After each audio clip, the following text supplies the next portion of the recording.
Welcome back to Hanger 51. Who's going to jump in the room tonight? I have a feeling it might be somebody different.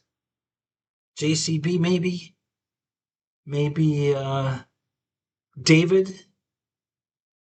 Hobo? Maybe? Let's see. Who's coming up? Maybe Eric? Maybe EQ? Maybe EQ's on the ball tonight. Who's on the ball tonight? Let's see. Let's see who's going to jump in. And it's Michael Bird. What's up? How you doing, man? Good for you. Good job. Uh,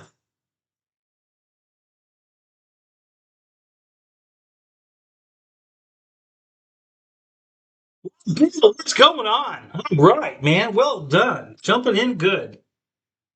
Uh, Me, obviously. Well, you weren't obvious last week. What the hell happened last week?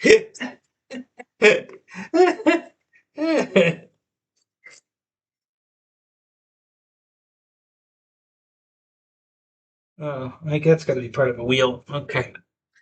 All right. So let's see. I was watching Ryan build a kit last week or tonight.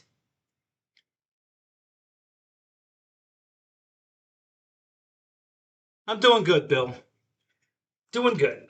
Doing, I don't know. I don't know. Just busy. God, I'm telling you.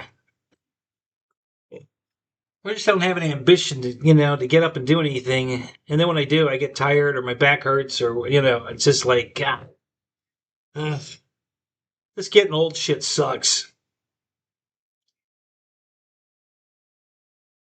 Yeah, I know he's live. Everybody's live.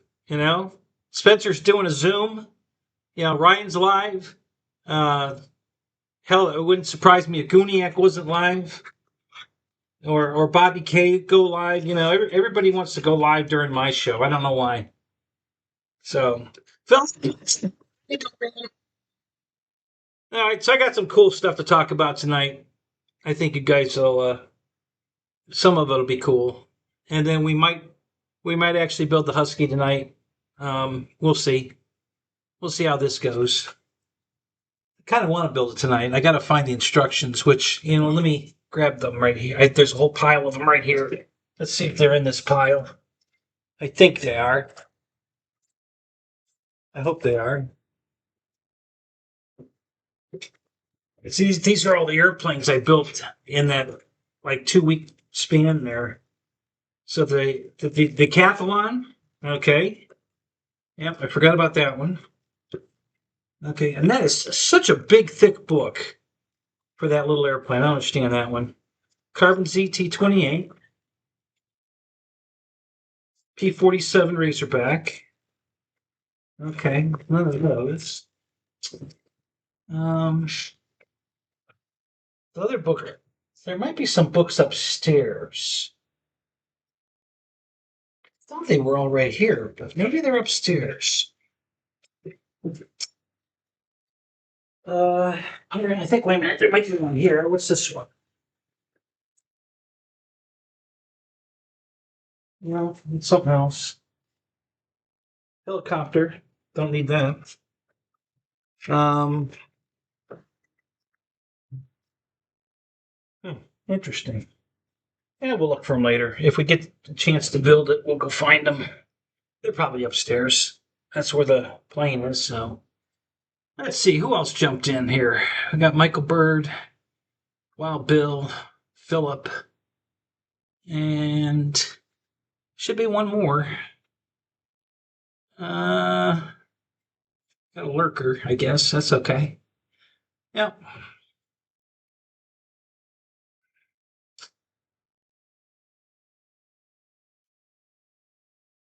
So what's Ryan building tonight? What kit's he working on?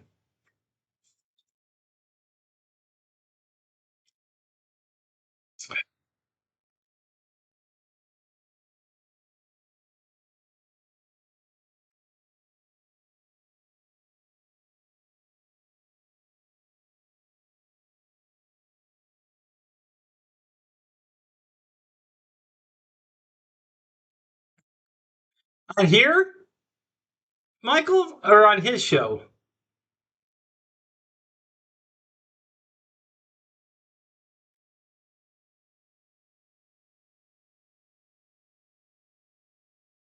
Hmm.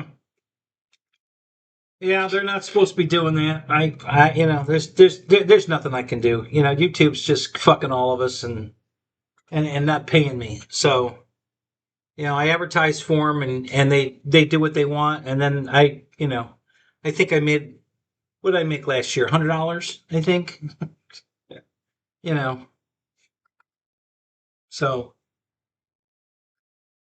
I got like 600,000 views or some shit, and I made $100. So yeah, ridiculous. Anyway, all right. So I ordered this last night, and it came this morning from Amazon. And this is a jump pack for jump starting a car. And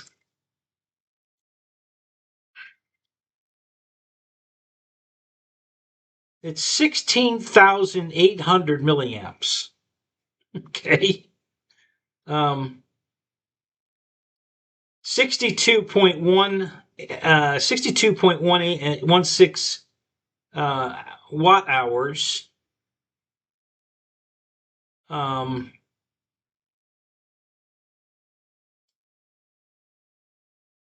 the fully charged output voltage is 16 volts. So this is like a 4-cell pack.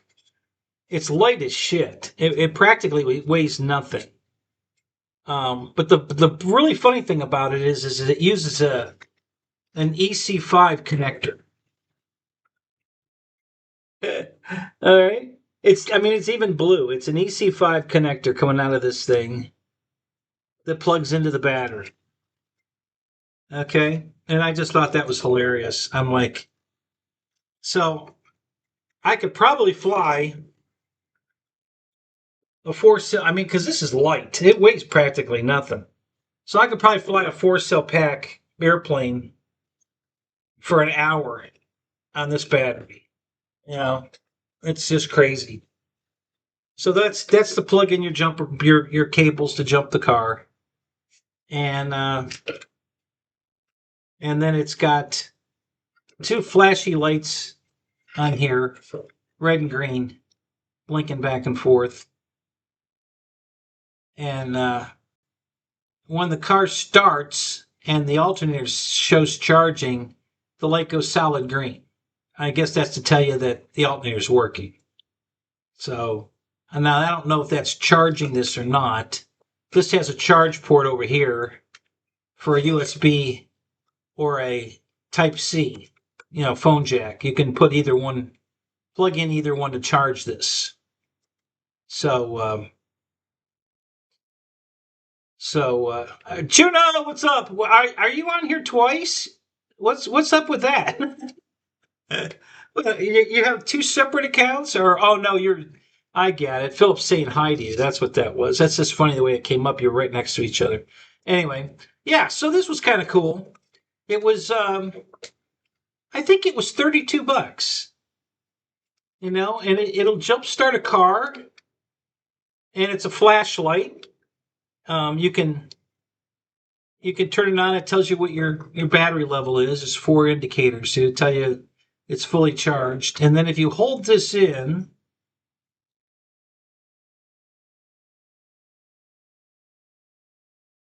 maybe I had to push it twice. I don't know. I got lights to come on. There they are. And now it's got a flashlight built into it, so you can see what you're doing, I guess. And and then we got a blinky. I wonder if it'll do the SOS one too. Oh yeah, now it's going to be red. Okay, I didn't know it did this. Yeah, here's the SOS. So now it's singing. It's sending SOS, send help. Okay, and then back on.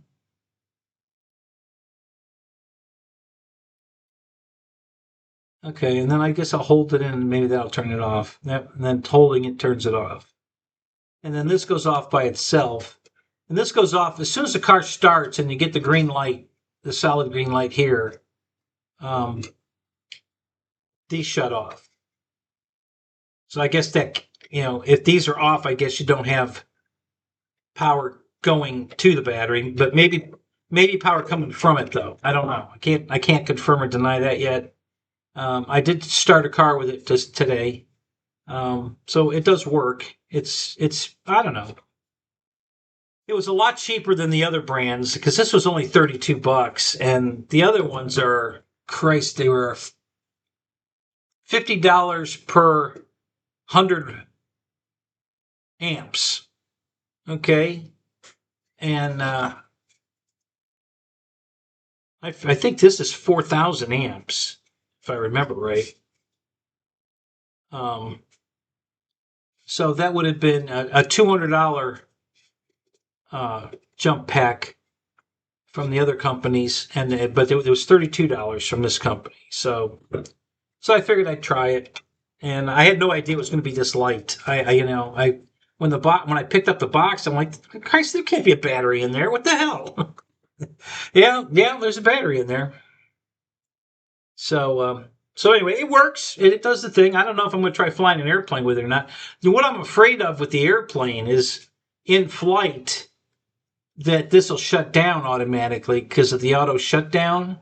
Is it going to stay on? If it's being drawn the whole time, so I'm going to have to do some ground testing with this before I put it in the air. Either taxiing it around the ground or just having the engine running. And make sure that as long as it's got a draw on it, it keeps going.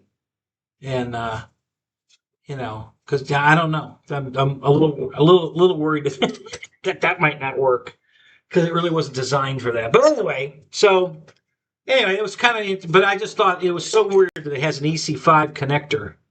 That blew my mind that it's got an EC5 connector. That they like, why would they use that?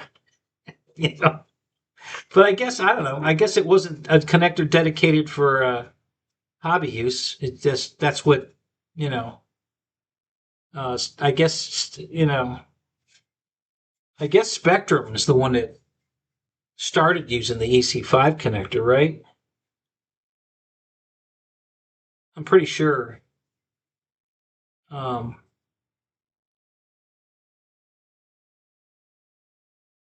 Yeah, I think Horizon was dedicating this connector, the EC3, and then the IC3, and then the EC5, and the IC5, and then other companies joined in. But most airplanes from other companies come with a XT60 or 90. But sometimes they come with the EC5 too. I mean, it's definitely become more mainstream, so it could be. Okay, so the next update, I fixed the radio in my Pontiac. I got a new screen. Now, what I did, I took this thing all apart. Now, this is the radio face. This is the back of the radio face. Okay, so this is what the back looks like, and it has 4 clips. Literally, you just push this onto the radio face, and it snaps in place. And then there's 2 plugs that plug in. There's a plug right here in this hole, this hole up here, and then there's another plug here, down here. And when those 2 plugs plug in, the display lights up and it's live and you can use it. The only problem is it's, and I bought a used one because my screen was screwed. And the problem with that is that it has that radio lock. When you steal a radio out of another car and try to put it in your car, it won't work because the radio's locked. And you have to put a code in. Well, I haven't figured that out yet, but I'm going to try. The way they want you to put the radio code in, you have to get the code out of the radio, and then you call an 800 number to a dealership that has an automated system, and you follow the prompts until it tells you to enter your 6-digit code, and you enter your 6-digit code, and they confirm it, and then they give you back a 4-digit code that you have to enter into the radio. And the way you enter it in the radio is you have to go to the set the clock, hours and minutes. Well, when this radio's locked, you can't unlock it to set. There's no hour and minute button on it. Okay, you have to go to a screen. So you have to go to a menu screen and go to clock on the menu screen to set the hours and minutes. And there's no way to unlock it that I've found yet. So I can use even tempering. Now, I saw a very similar to this one, that same brand, but this one has its own dedicated power on and off button. I didn't try that though. Maybe that'll work. And yeah, we'll have to try that. And if you hold down that and the track forward and what was the other one? The ASM button? What is that called? Yeah, the ASM button. You hold the 3 of those down together, and it brings up the menu screen flashing. And then you can get to the clock, and then I'd be able to enter the 4-digit code. But like I said, that radio was slightly different than this one. When I tried the 3-button salute that they said, it didn't work on this radio. So I'm assuming that there is a 3-button salute for this radio, but I don't know what it is yet. So I'm going to keep looking for that. See if I can't find it. Jeff in Lower Alabama, what's up? How you doing, man? So anyway, but so what I had done in the meantime, I don't know if this is going to show up on screen or not, but this is the screen that was in my radio, which is a total mess. You can't hardly even see through it.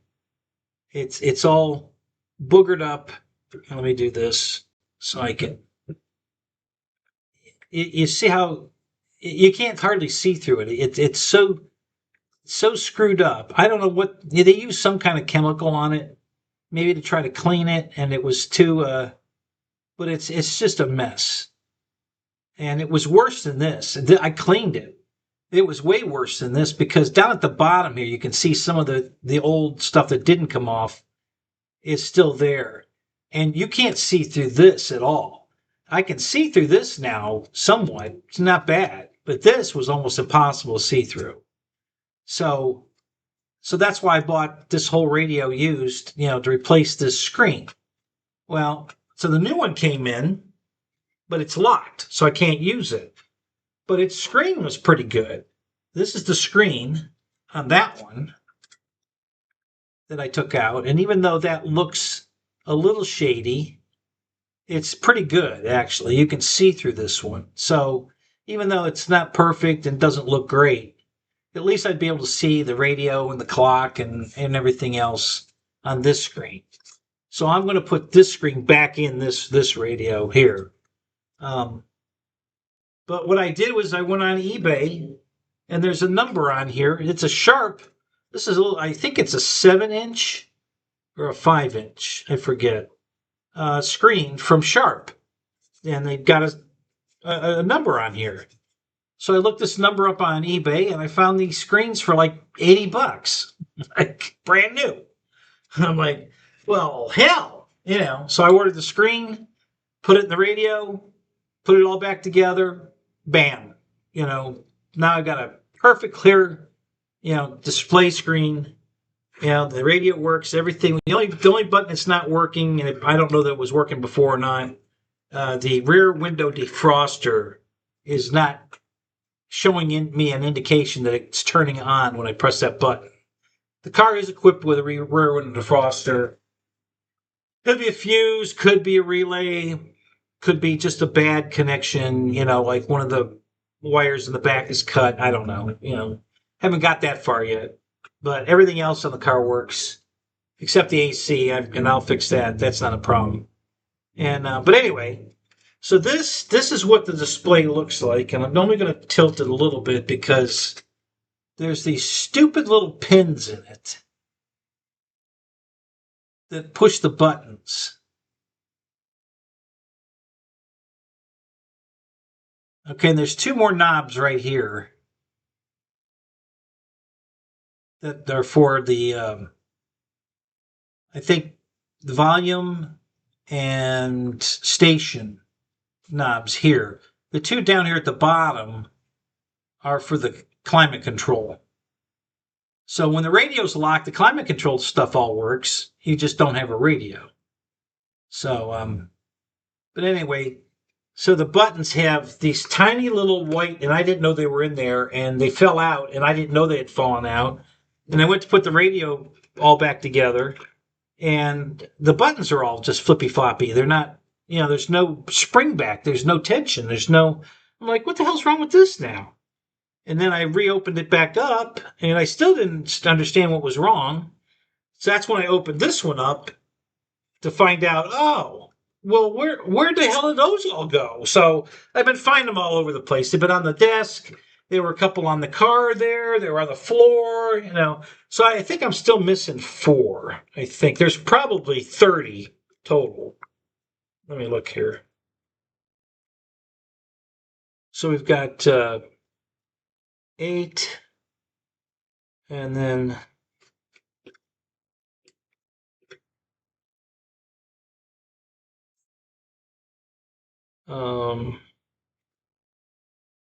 10, 12, 14.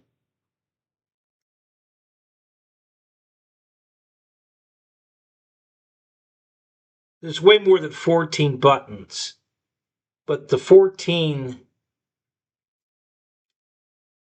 that I'm talking about are the ones that have this little white, push pin that can fall out, that closes the gap between the switch on the back, the display board here, the circuit board, and the actual contacting the button. And why they did that, because all the rest of them, the buttons are, the push pins are attached to the button. Why they didn't attach these, I don't know. I have no idea. But so I think I still have 4 more to find. I found all the rest of them, but I think I'm missing 4. 1, 2, 3. No, I'm only missing 3 now. Yeah. Yeah, I'm only missing 3. So I got to find 3 more of these silly ass pins. And if I don't find them, I'm going to make them out of a toothpick. No big deal. It doesn't have to have cold, it doesn't have to be conductive. It just has to be solid enough to push a button, push a pin. So that goes back like that, and then this goes on the back like this. And there's 17 screws on the back here that hold it all together, and they're all in my tray here. And here's the volume and the radio buttons, knobs, and then those screws are all in here. And but no, the other radio's face is back in the car, and it works, and everything's fine, and the screen's clear, and it's beautiful. So this is a backup project for another day. But that's just so I got that updated anyway, and pretty happy that all worked out. So all right, let me get back to the chat here for a minute. Who else jumped in? So we got Juno. Victor's here. What's up, Victor? How you doing, man? And Raymond's here. Good to see you, Raymond. Glad you're back. Who else is here? Anybody else new pop in? I didn't see Jeff in Lower Alabama, and Philip, and Michael Bear. Not Michael Bear. Michael Bird. I don't know if Michael Bear is here yet. We've got 13 in the room. Good job. All right, guys. Don't forget to hit that like button, just for shits and giggles. And you guys saw we had 2 people come in the room last week. That's from you hitting the like button. That's where those 2 new people got notified to, recommended my channel to them, is because you guys hit the like button. That's what happens. So that's how I get new subscription people to join our little fun, is by you guys hitting the like button. And then they say, hey, got a bunch of likes. Let's see if anybody else wants to see the show. And they pass it on to others. So there's a perfect example of what the like button does. It does work. Okay, so what was the other thing I was going to talk about? I think it had to do with probably the car. So the car, I finally got the exhaust manifold off, got the O2 sensor out, which I might have had it out last week. I don't remember. I had to go get, it was,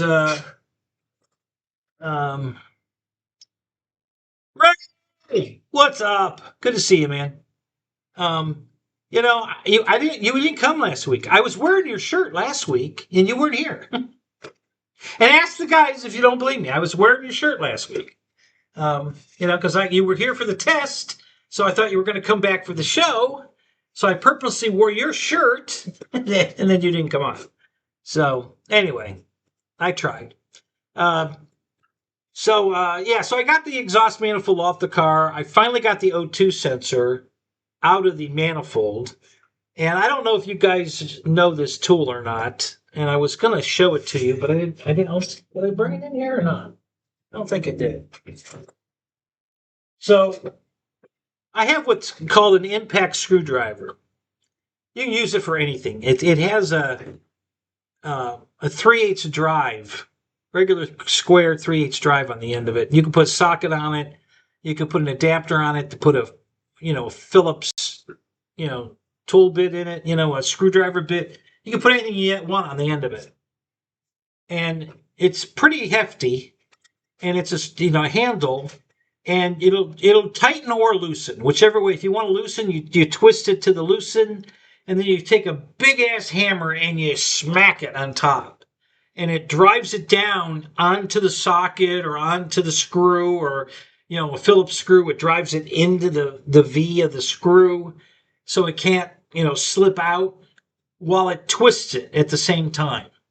So you can really wail on this thing. This thing's designed to take a beating. So you can get that on. That's how I got the O2 sensor out finally. I got a big ass hammer. I put the socket on it over the which I had destroyed the hex part of the O2 sensor, trying to get it out before I actually had to take the manifold off.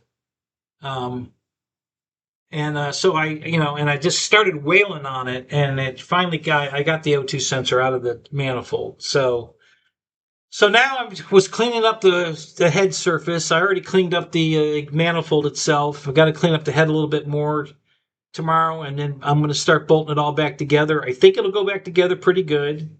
The only other thing I had to do, taking the motor mount. I had to take the motor mounts out of the car on the driver's side to get the manifold out of the car. And both motor mount bolts broke. The second I put any pressure on them at all. The guy that put that thing in tightened everything down to yield. I mean, the second I started reefing on it, it just snapped right off. So the second one, I started just kind of wiggling it back and forth. I tighten it and loose, tighten and loose, tighten and loose. Thought I was going to get it wiggling and get it started. No, it didn't happen. Broke right off. Okay, so now, the way this is designed, the motor mount itself has two pins coming straight out the bottom close together. They bolt to this plate that is at like a 45, okay? And you can remove that from the plate if you want. And then the 45, of course, sits flush, putting the motor mount at a 45.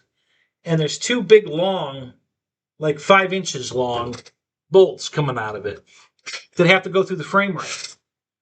So how do you think you're going to get that motor mount out of the frame rail with a 5-inch, stud hanging out the bottom of it?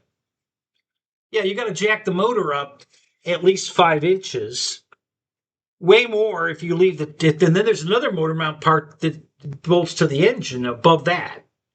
So you either have to separate those two or take it off the motor. You have to separate them anyway, because there's no room to get 5 inches to get that mount out of the frame rail. So you got to take the mount off the motor anyway, off the block, and then jack the motor up out of the frame rail, and then you can just get enough clearance to slide the thing, those two studs, out of the holes and get them out of the frame rail. What a pain in the ass! I'm telling you. Oh my God! And then if you want to replace them with the factory bolts, studs, they want $58 on sale if you order them online, or they're $88 for 4 studs. That's it, just 4 studs, $88. So I said, hell no. Yeah. So I went to Lowe's. Actually, I went to Home Depot, and I bought 2. And it's a 10 millimeter by 1.5 pitch thread, and it's 90 millimeters long. And I just went and bought bolts because I don't need a stud. All right. I can just put the motor mount. Now I don't have to lift the motor mount 5 inches above the frame rail. I can just slide, because I took the bolts out of the studs out of the plate. So the plate's flush. So now I can just slide it in there on top of the frame rail and let it sit there and put my bolt up through the bottom and just thread it into the thing and tighten it up. And that's way better in the long run, because if I take that motor mount back out, and it's able to, the threads aren't gulled, it'll unthread out of the mount. And then again, I don't have to jack the motor 5 inches out of the car. It'll just support it and then slide it out. So I'm sure that's going to work just fine. And those bolts are like $2. I only needed 2. And, they were $2 or $3. No big deal. So that's what I did for that. So that's how that's going to go back together. And then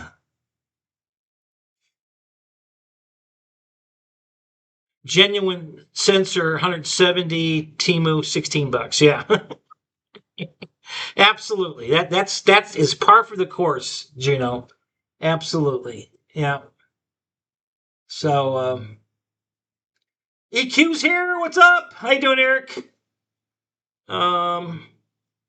So anyway, yeah, so that's how I solved that problem. And right now I'm just taking a scraper tool and cleaning off the bottom of the head, which is a little difficult to do. I'll be honest with you. The ports on this thing are, well, I got them. Yeah, this is the gasket. All right. It's a metal gasket. The ports are square and they're evenly spaced. The manifold's smooth, but the head is aluminum, and it's got this crosshatch pattern on the surface where this sits to. Okay, so you're trying to scrape it smooth to get the gasket material off, and there's all these divots, these diamond-shaped divots on the whole head, and it's casted into the aluminum head.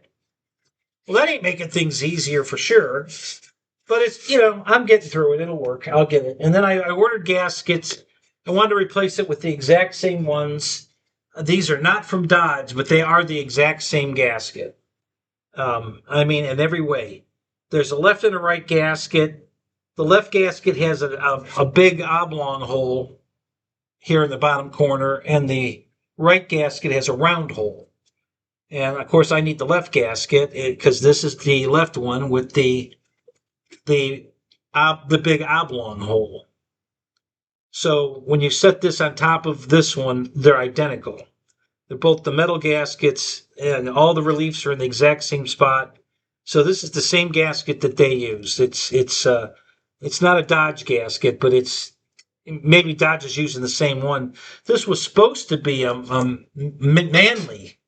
Was what it was offered at as by the brand, but it came in as a Dana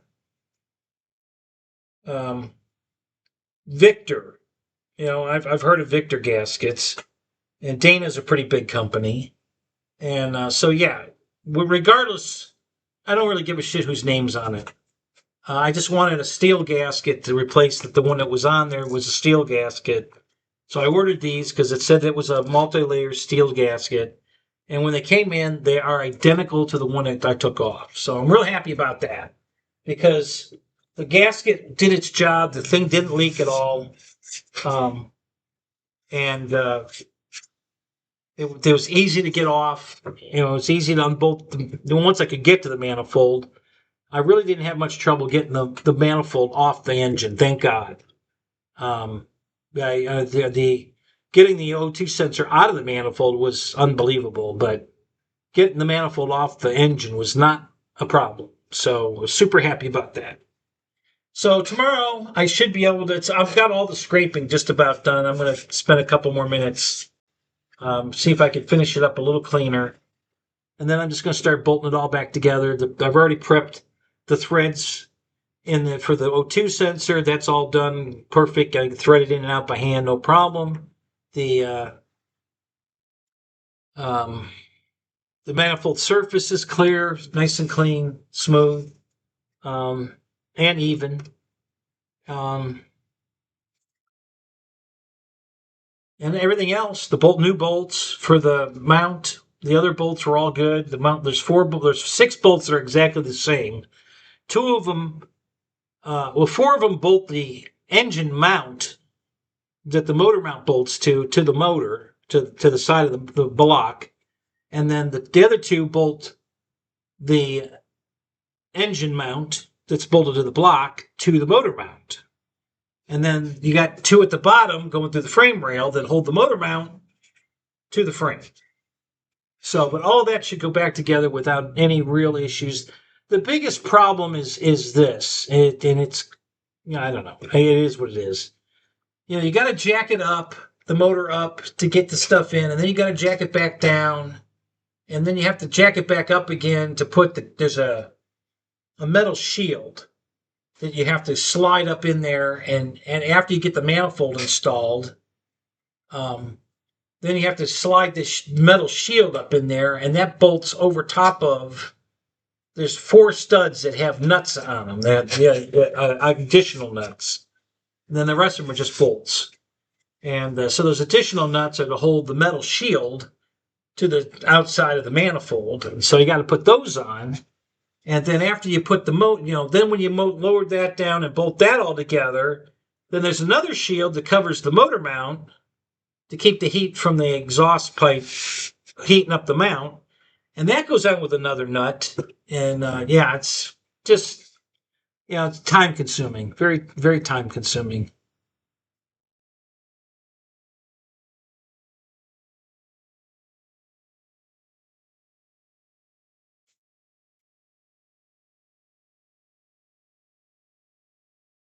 Yeah, the transmission mount, you could put solid mounts in it. Honestly, these aren't wearing. They're probably the original mounts. They've been in there since 2006. They changed the motor, but I doubt they changed the mounts.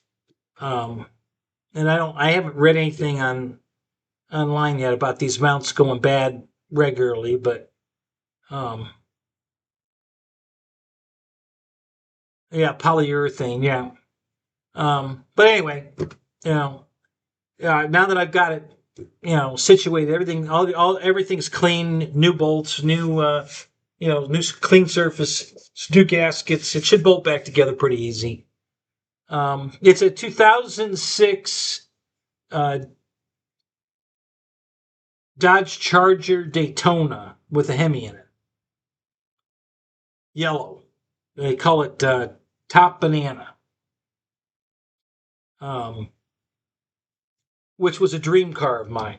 And to be honest with you guys, in 06 when that car came out, I wanted one so bad, but they were 30,000 plus. Couldn't afford that.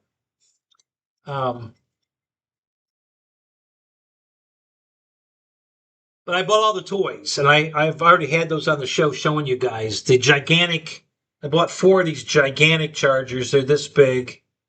And then I bought a radio control one this size, this 24th scale. And then I bought a smaller one than this radio control. And then I bought a die cast also that was the same size, 24 scale. And they're all in the trunk of the car. So when I go to car shows, I put them all out, display them. And everybody thinks they're pretty cool, especially the big one. The big one gets a lot of attention. Where'd you get that? Walmart, back in 2006, when the car came out. Yeah. Yeah. They never made the challenge. It's made by a company called New Bright. New Bright made the Magnum. They made the Charger. I don't think they made the 300, but Tyco made the 300. So I have all of those. I have a Magnum. They're all the 1/6 scale. They're giant. So I have 4 of the Chargers. I have 1 Magnum. I have 1 Chrysler 300. Nobody made the Challenger in a 1/6 scale. I don't know why. I mean, I've got several 24th scale or 16th scale radio controlled Challengers. I even have a 64th scale Matchbox size radio controlled Challenger, but no big Challenger. No, nobody had made the big one for some reason. I don't know why. It would have been a great seller, but I got a giant Camaro, the new Camaro from Chevy when it came out, about the same time, 610, I think 2010. So I got a 1/6 scale Camaro, which was awesome. And I actually took it to the Chevy dealership. They were having a big reveal for the first Camaro that had come to town. A guy ordered it, and it was the same candy apple red that my toy car was. I had the exact copy of his real car. So I brought it with me, and I was kind of standing backstage with it. And they had a car cover over it. We're out in the parking lot, and they got a car cover over it. And there's all these people standing around. Can't wait to see it. And they pulled the cover off, and then I drove mine out and started driving around the big car and all around and everybody was going crazy. And the general manager came over and says, "Where the hell did you get that?" I said, "Walmart." He says, "They had that out at Walmart?" Yeah. He says, "I got to go get me one of those." I said, "Well, I bought it in Christmas last year. I don't know if you can get one anymore, but yeah, it was funny." So then a lot of pictures. People were taking pictures of the little one in front of the big one, and so it was cool. It was fun. So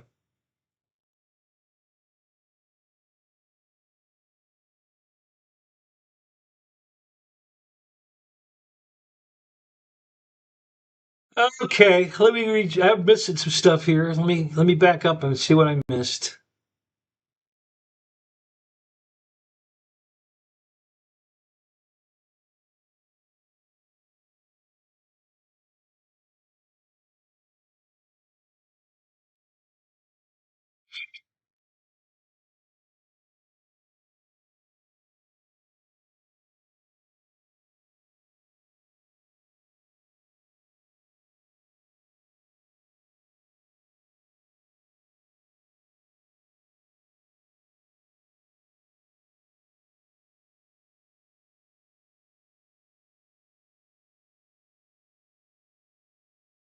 Oh yeah, Raymond. I tried heat. I mean, I had because had the exhaust system off the manifold, so I could heat it from inside and outside. I put so much heat on that thing, and it just that's how I got the studs out of the plate though. To get the studs out of the plate, I heated them, and they came right out. But that O2 sensor wasn't coming out. No matter what. I had a torch on it, and the thing was cherry red. Didn't budge. Well, it just would not come out.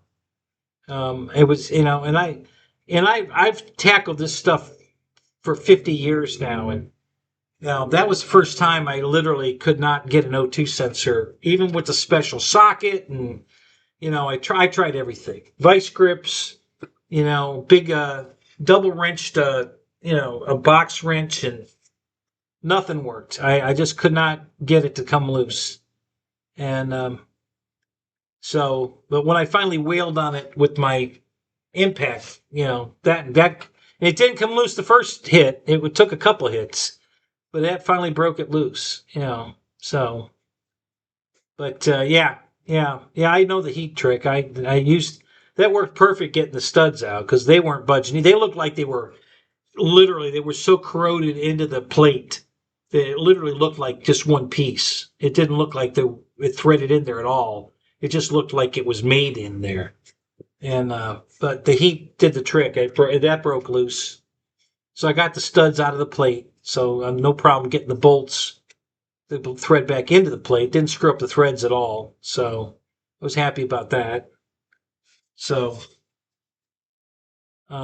yeah, this guy putting it back together, he's using my old technique. I tighten everything down till it breaks, and then I back it off a half a turn, and that's exactly the analogy this guy used. Everything on this car is just way, way too tight. Way too tight.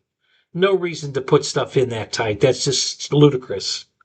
So this guy's reefing on this shit to tighten it up. And even the motor mounts, the ones I had to unbolt, were a fight to get them out. And it's just, yeah.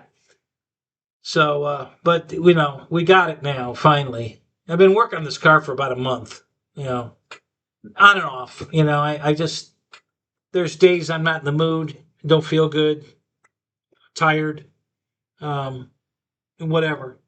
Too cold. We had a couple cold nights during the month, and I didn't want to work on it in the cold. So I just took my time. I got plenty of vehicles to drive. It's not a big deal. But I think I'm probably going to finish it tomorrow. I'm at the point now where, like I said, I probably got about maybe 5 or 10 minutes more scraping gasket material off the head, and then I could just start bolting things back together. So I think it'll go pretty quick after that. Now that I know how to, what tools I need and where the hell everything is. My toolboxes finally came in from Harbor Freight. So I got those, put them together. One of them, I couldn't get the drawers open. I just had to turn the box upside down so the lock mechanism would fall out of the back of the drawers so I could get the top drawer open. Of course, it's on the bottom now. And then while I held it open, I turned the box back upright, then got the drawer pulled out, unlatched the stops, got the drawer out of the box, and then I could go in there and fix the locking mechanism. So that was a pretty easy fix once I got the drawer open. The other one was fine, just the one was off. So I put them together. Right now I'm using them as all my tools and my parts or bolts and everything are laid out for the exhaust. So I'm, everything's organized, ready to go back in. So that was good. Then I bought a jack they had on sale. I don't know if you guys are Harbor Freight guys or not. I generally don't buy good hand tools from Harbor Freight, sockets and ratchets and things like that. But there's a lot of stuff I do buy, pliers, side cutters, and they're okay, the boxes were nice. They're Yukon boxes. They're really nice. They're good shape. And then Shadow Ops just sent me a message and wishing me to have a good show. Thanks, Shadow.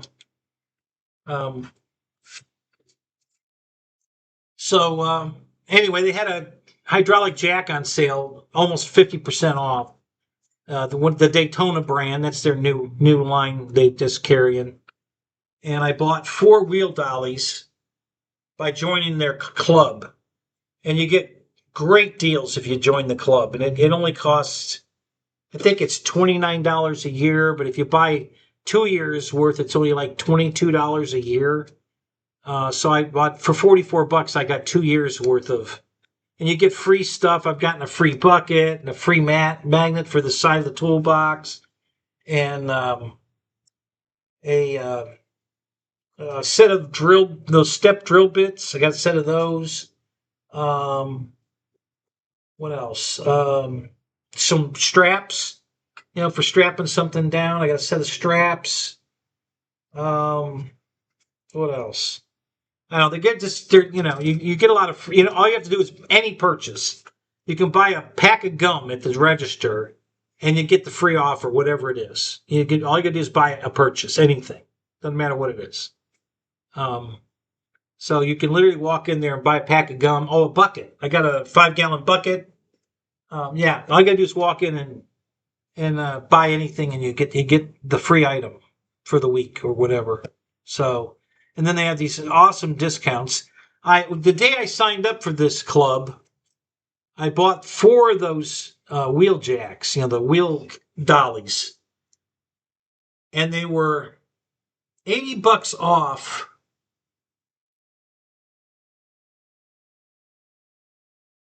I think they were $80 off a dolly. No, they were $40 off a dolly. So I saved 106. I spent $44 to join the club, and saved $160 on my first purchase on the dollies. Now, obviously, that was a great deal. All right, because even when you subtract the $44, I still got the dollies for 118 or whatever off. When you give back the I saved 160, but then you give the 44 back, and so yeah, $116 on the first purchase. And then I just bought this floor jack that was $70 off. So it's normally $189, and I got it for 119. No, I'm sorry, it was 109 plus tax. So it was 117 with the tax. And it was supposed to be $190. So that was another great buy just for being the club member. And I'm going to be a club member for 2 years now, and everything I get free and great deals, and so it's a good program. If you guys are Harbor Freight guys at all,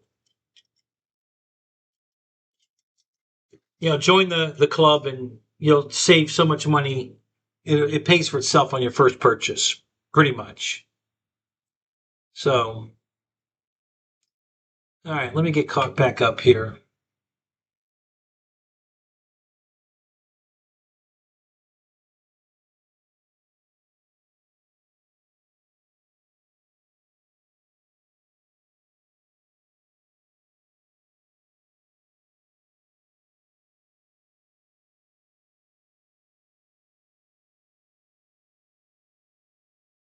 So the radio that we were talking about earlier, that was for the Pontiac, the G8.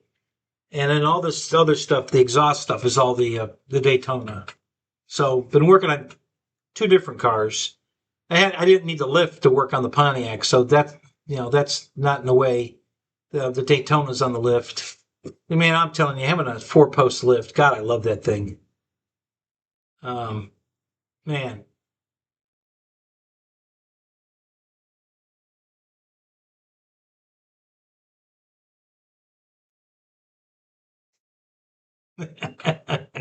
You're giving rides in your McLaren, were you, Michael? Yeah, I can imagine. You want a lot of people were signing up for that, I'm sure.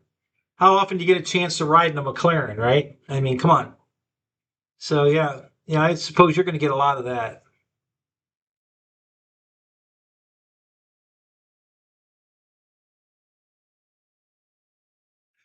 Ray, the induction coil thing is a great idea. I've been wanting to get one of those. I haven't bought one yet, but you're right. The induction coil thing is a great way to heat things up without having open flame, maybe damaging things around what you're heating up.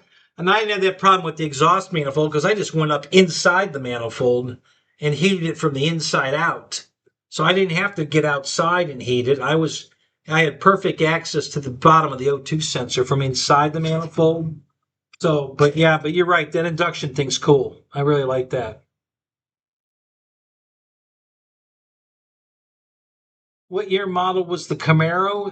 The RC car one was a 2010, I believe. Um,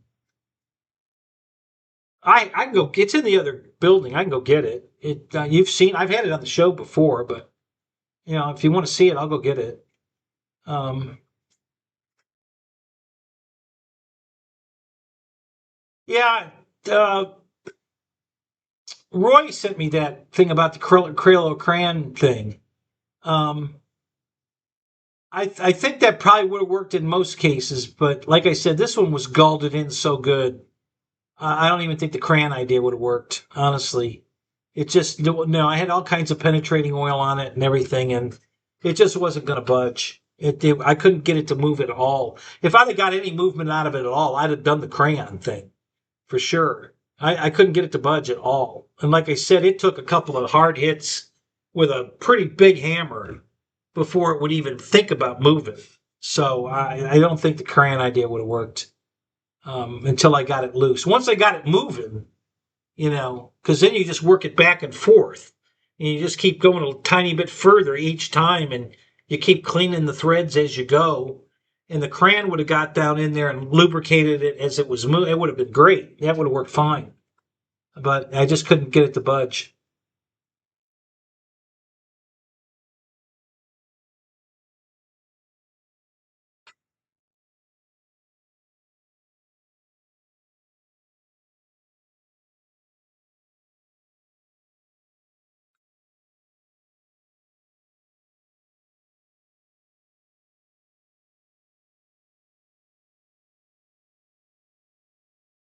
Yeah, that's just isn't that the stupidest thing, Ray? They want 18 foot-pounds of torque, and then they want you to rotate it another 90 degrees. Who came up with that kind of torque spec? I mean, that's just crazy, you know. And it's an aluminum bolt. Why on earth would they want it in that tight? 18 pounds is enough as is. Another 90 degrees of rotation? Holy shit. That probably put 120, 130 pounds of pressure on that damn thing. I mean, good God. That's just insane. I don't know what. I never heard of that before until I was watching Matt Armstrong on YouTube rebuilding these engines and shit. And I think it's mostly, is it Ferrari that does that stupid shit or all of them? I think it was the BMW that he was, you know, that you had to, or I know Lamborghini does it too.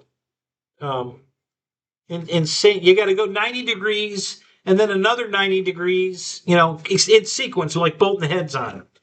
And I'm like, my God, the torque on that, like putting a single nut, the center nut wheel nut, it's got a 12-foot breaker bar that you have to use to put, they want you to torque it to like 30 pounds and then 90 degrees, with this, I mean, it's unbelievable how that, if you don't have that special wrench with you in the car, you ain't never getting that wheel off on the side of the road. It never happened. You're fucked.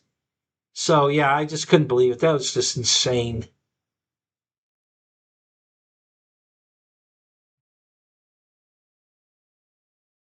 Oh yeah, I do the pipe trick all the time. I usually use my jack handle. My jack handle fits on the end of a ratchet all the time, but I couldn't swing it inside, with the manifold in the car. There was no room to swing it. I couldn't, I couldn't use any of those tricks. Um, so yeah, it just, I was able to put the pipe on it. I had an extension with a socket on the O2 sensor that came up through the top of the hood. And if you open there's a Breakmaster cylinder reservoir right under the cowl, and there's a door there you can open so that you can get to it. And if you open the door, the ratchet came, the extension came right out through that hole. So I was able to put the ratchet on the top here, and put my bar, my jack handle on it, and started a refill on it, and it rounded off the nut of the O2 sensor because you have to, at that time I was using one of those special sockets. It's got the open groove in it so you can get the wires and shit through it. And so then I put a hose clamp on it, and it kept popping off. It would, I could reef it on it, and it's so hard, and then it would slide off, and oh my God. Yeah, it was a royal pain in the ass. So, but like I said, the impact screwdriver thing worked perfect.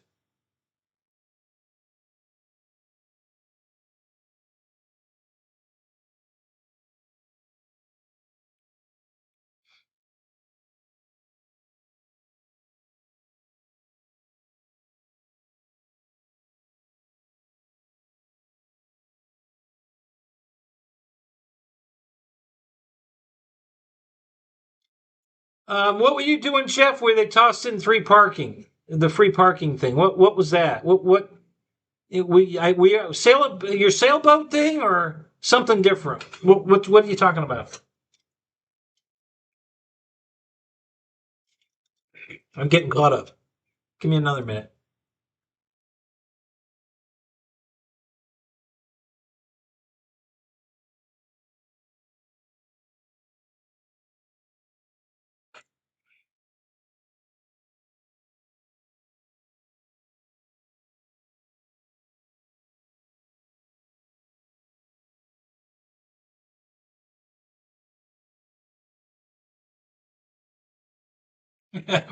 Roy, Roy's here.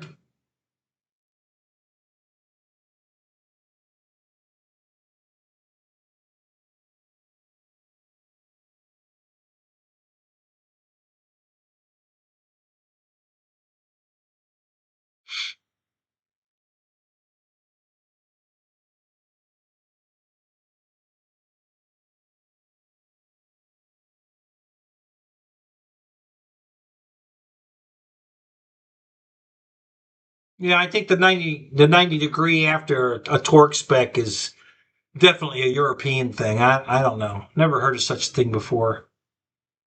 I've torqued a million things and rebuilt motors and stuff, and never have I had a torque spec and then an extra 90 degrees or half a turn or what 30 180 degree. Yeah, never saw that before. That's just nuts.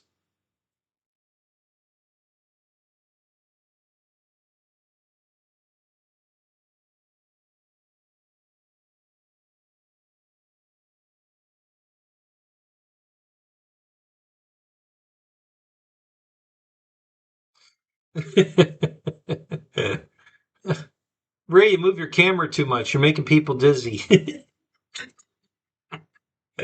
That's funny.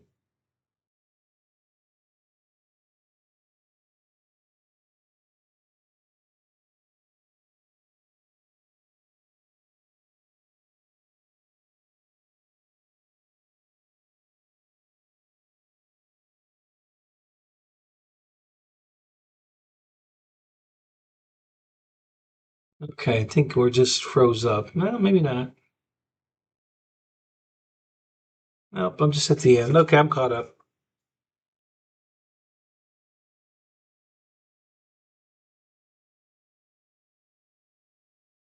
Yeah, yeah, I'd call him a high roller too with the McLaren. You know.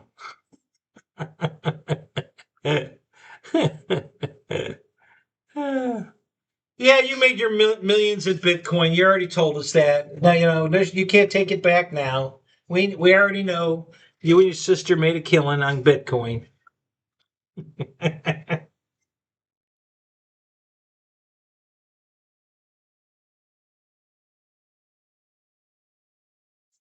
Well, Ferrari's European, right? You know.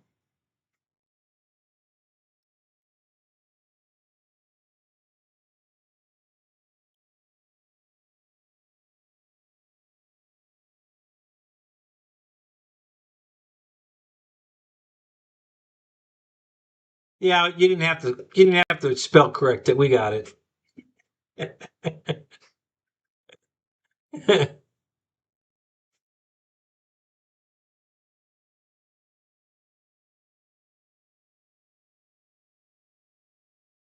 Yeah, pimping ain't easy.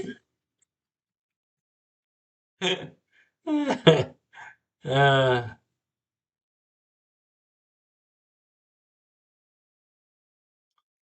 right, so that pretty much what have I today was recharge all the dead batteries in the yard today. That's what I was doing today. I wanted to move cars around, get them back up close to the building so I could give all the batteries and everything a charge. And that's why the jump pack came up, because the one car was way out in the yard, and I didn't want to.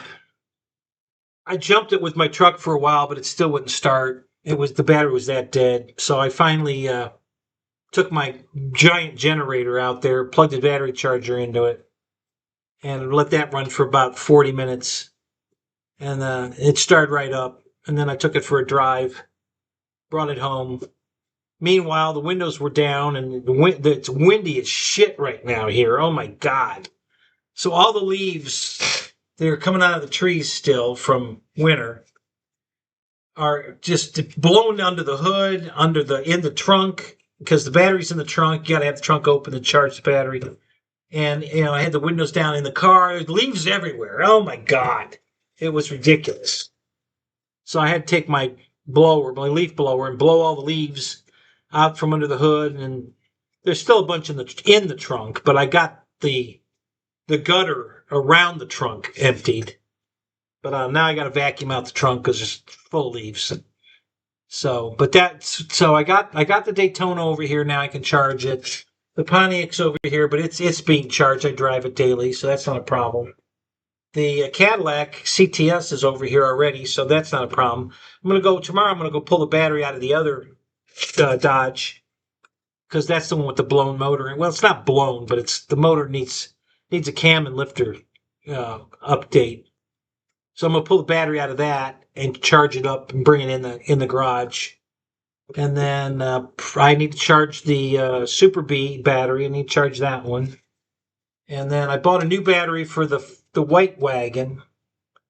Um, so I gotta, because that. Well, I don't know. I mean, I'll probably put it in the Impala that's right here first, so I can move this car onto the lift. So I can. Well, I don't need the battery to put it on the lift, but once I finish hooking that motor up, I'll need the battery to get it off the lift. So I might as well save it for that. Um,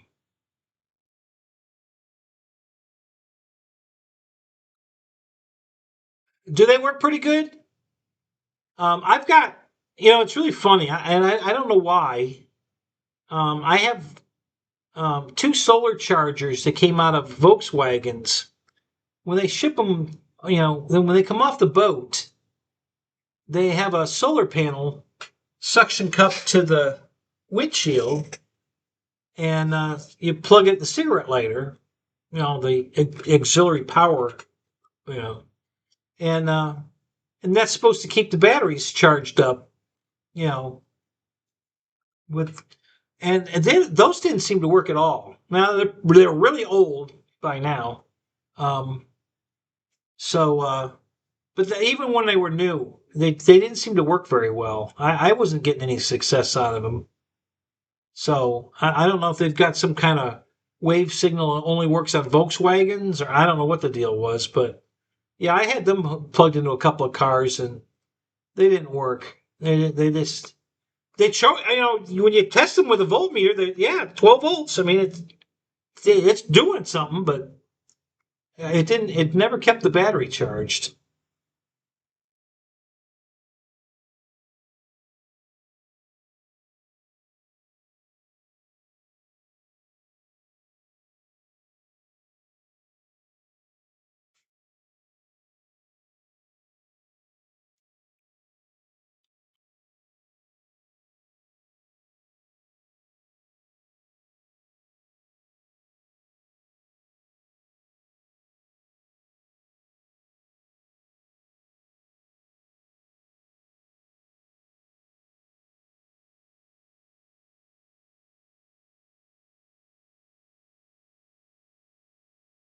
That SUV you bought, Michael, that wasn't a Ferrari, was it?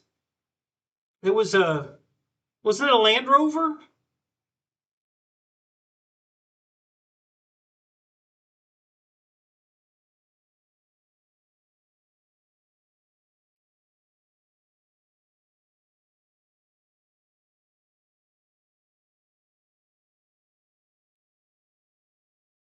Yeah, right, Ray. You know, just as long as it's putting out more than the electronics that are keeping the radio memory.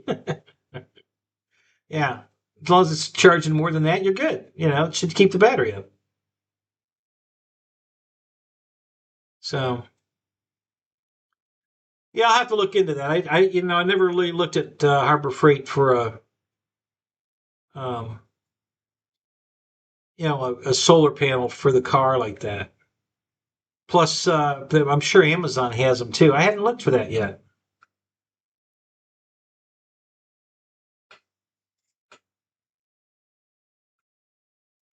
Yeah, I'm going to look into that. It's a good idea.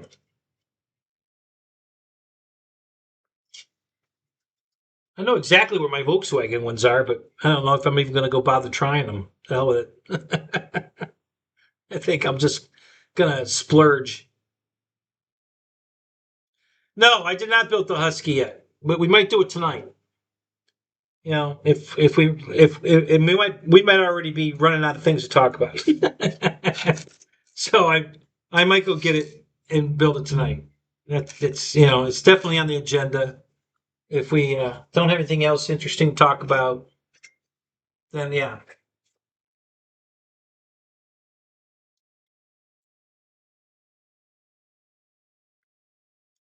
got some messages here.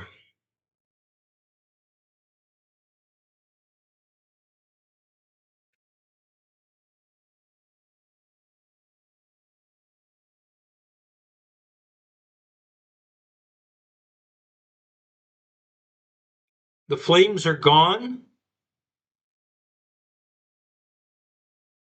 Oh, wow. That looks like my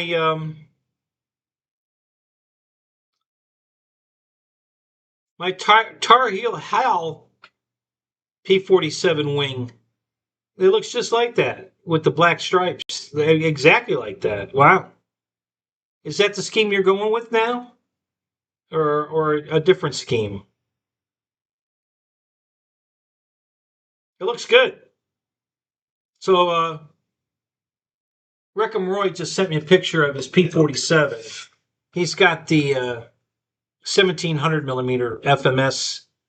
Then he repainted it yellow with red flames on it, make it look like a pylon racer. You know, a vague, a what was it? Wasn't Vegas then. What was it? It was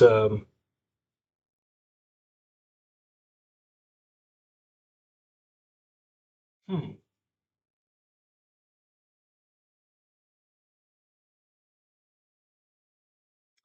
forget where they were racing. I'm having a senior moment. But anyway, yeah, the pylon racing out there in the west.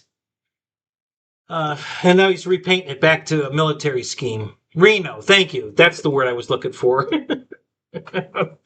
don't know why I couldn't come up with that. Like I said, I was having a senior moment. I don't know why I couldn't come up with Reno, but yeah, the Reno Air Races. Yeah, so he'd made it look like a Reno racer, and now he's repainting it to look like military. So he's got a silver wing with two black stripes on it, which is the exact scheme that's on my um, Tar Heel Hal P-47 paint scheme on the wing. So I really like that scheme. It's orange and blue and red and yellow, and then the wings are silver with black stripes. Not the RAF um, D-Day stripes, but close. No white, just black stripes on the silver wing. Yeah, they look perfect. They look really good. Yeah, they look really good. Yeah, the invasion stripes. Yeah. So yeah, that wouldn't have passed for an invasion striped airplane, but it was similar though.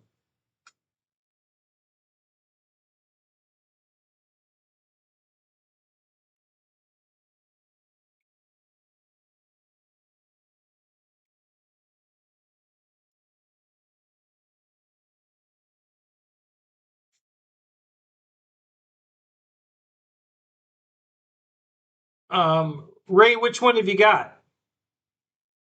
Is it the 1700 one or the 1400? Which FMS one do you got?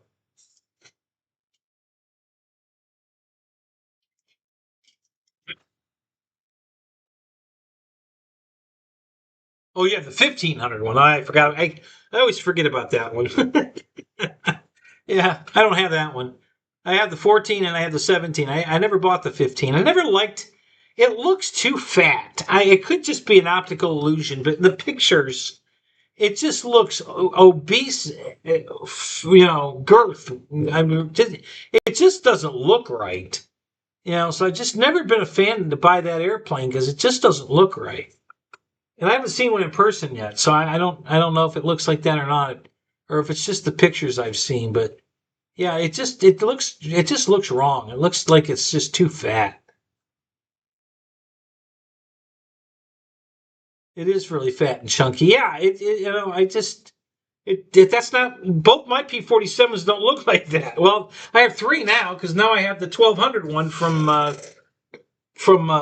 E-Flight. I just bought that one, so I have those three now. Is that all I have? Is three P-47s?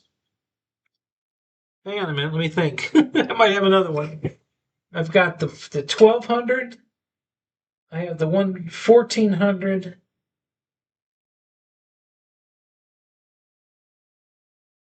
and the 1700. Thinking I have one more. I can't put my finger on it though. But I'm thinking I have another one from LX Models or somebody. But I'm drawing a blank. Maybe not. Maybe I don't.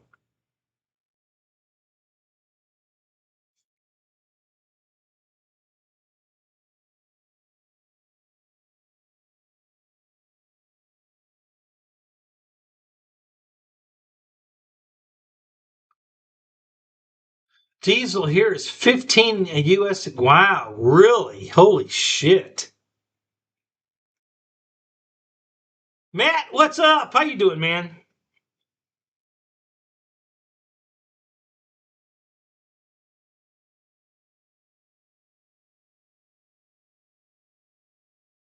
Is that right, Matt? So the real P-47 that they copied for that, it looks fat too. Why is it fat? What is there something different about that P-47 that made it fatter? I mean, is it a fuel mule for refueling or aerial refuel? I don't know what the hell.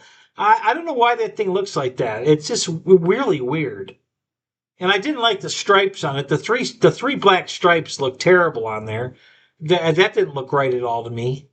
But yeah, it just looks fat. I don't know what's wrong with that thing. Yeah, I just couldn't bring myself to buying that one. 850 for yen. We're only at I think we're at 585 a gallon for diesel. We're still at 399 for regular.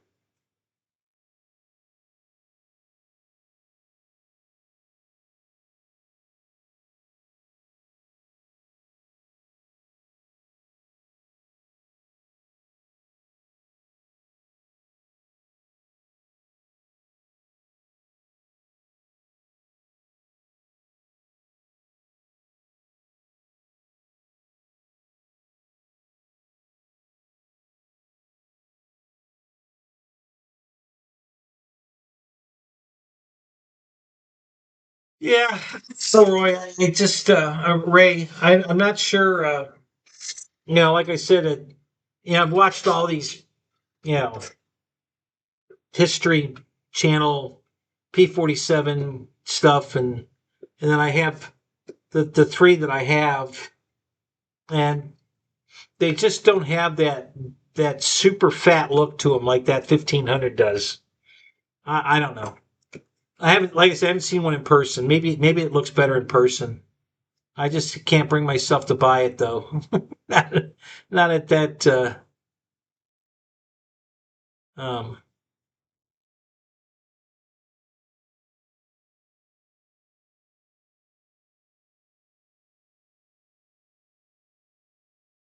Eric, what are you putting? What are you driving that you need to put 97 octane in it?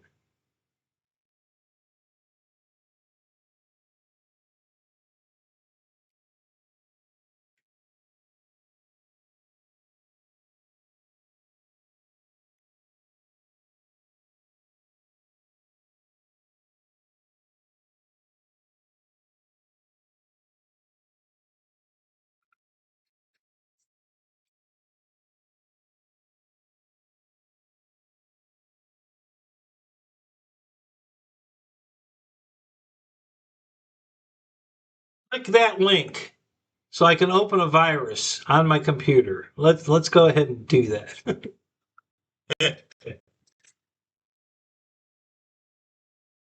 Yeah, that doesn't look bad. I mean, it looks well. That's a Razorback too, though. But yeah, um, I don't know. I really can't put my finger on it. I don't know why. Um,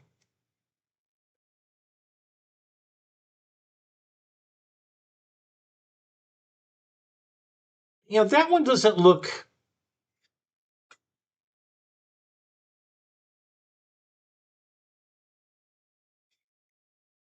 I don't know. I'm not sure. I don't think that one looks overly fat. Oh, I know. Yeah, I do have another P-47. Come to think of it, I knew there was another one. I have the well, it's E-Flight now, but it started life as the Park Zone P-47. The Balls Out, I think it was called. Um, then they upgraded it to it came with retracts and flaps, and they upgraded it to the green one with the checkerboard cowl on it. So yeah, I have that one too. So that's another P-47. So I have four P-47s. I knew there was another one.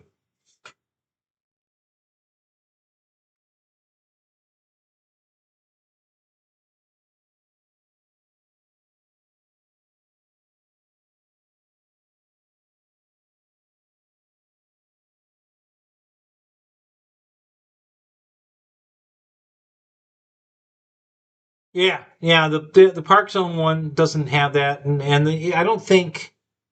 Well, hang on. It's right here. Let me grab it. Let's see.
This one.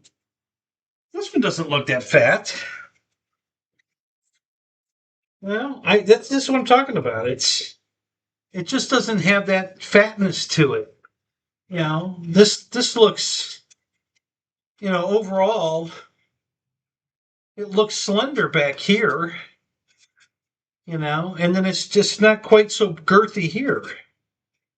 You know, in this section, this just doesn't look that fat. Um,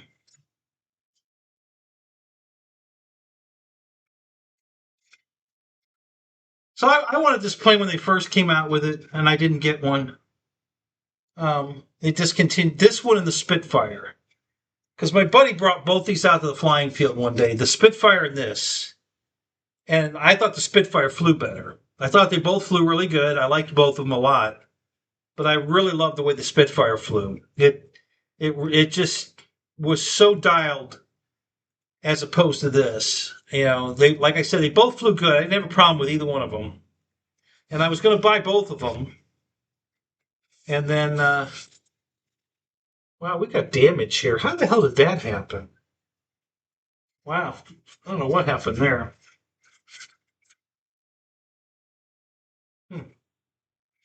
I haven't got a clue how that got damaged. I didn't see that when I unboxed it. Yeah, so I just didn't get it, and it went away, and they finally brought it back, so I bought it, and they had it on sale. So you know me, if it's a sale, so they had this thing on sale. I think it was $100 off, so I bought it.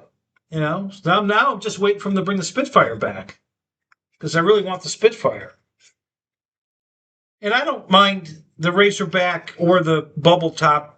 I like them both. I don't care. That's not a deal breaker for me. Even on the Mustang, I've got both. The A and the B, and then the D. So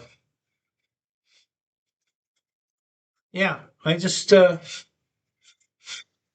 But my Tar Heel Hal scheme was the first one I got. No, I take that back. I think the Park Zone one was the first one I got, and then the Tar Heel Hal. So I didn't get a real Tar Heel Hal, to be honest. I won.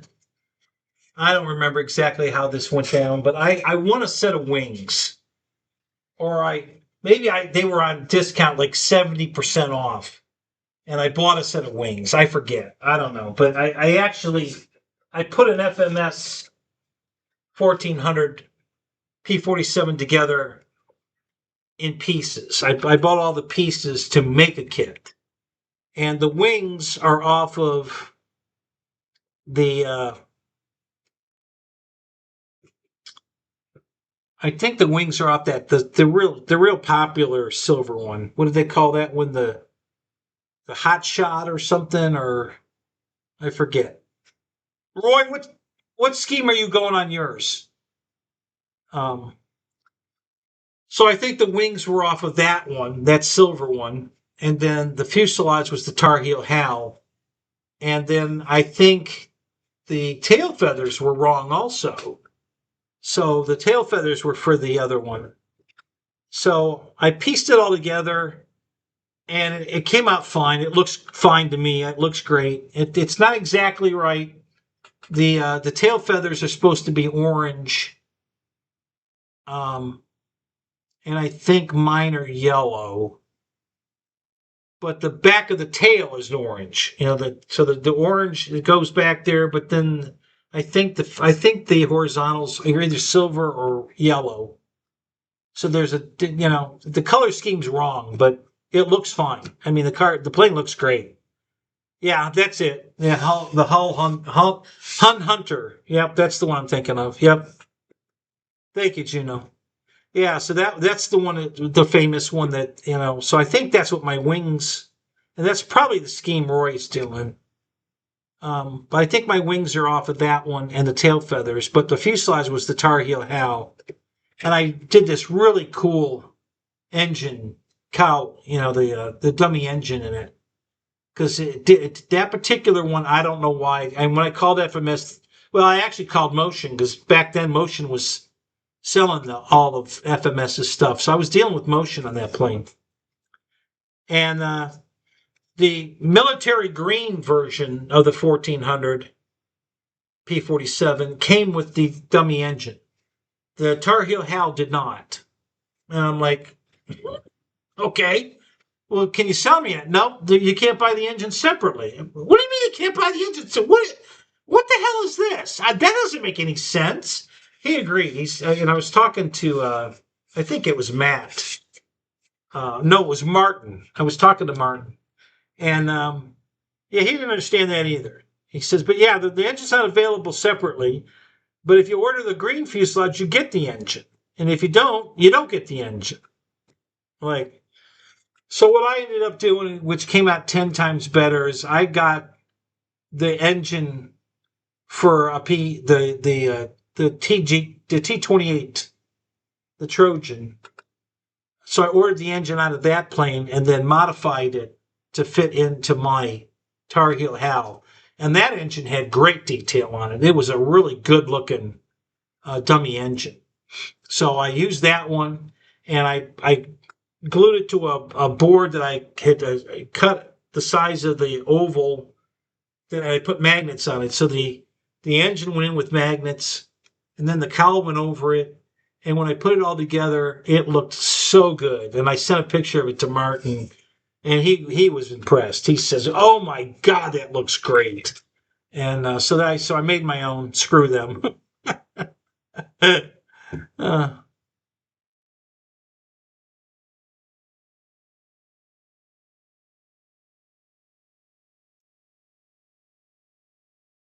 you're gonna put a woodpecker on it. Okay.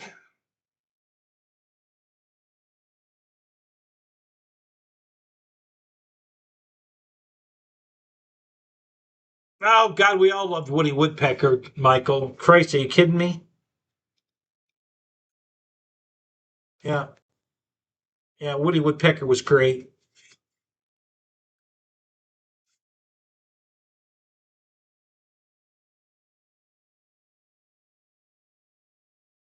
The troublemaker.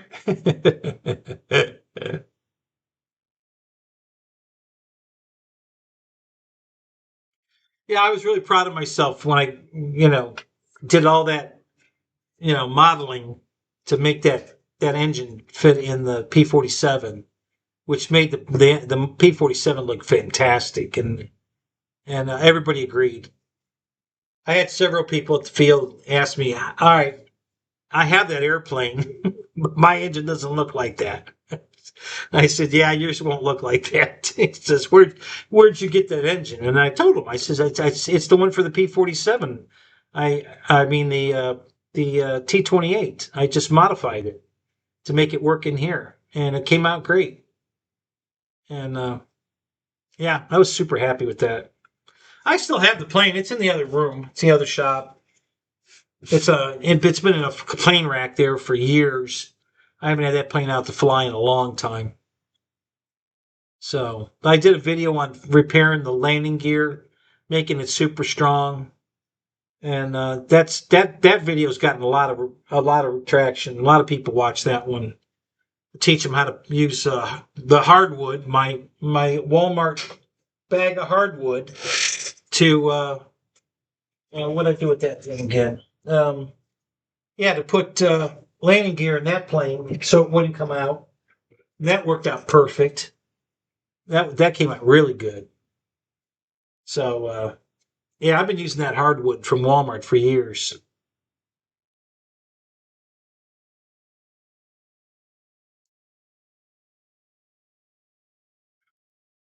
Uh oh. What are you pissed off about, Michael? uh, oh, Bullocks, Mike frick lines. I don't. I must have missed something.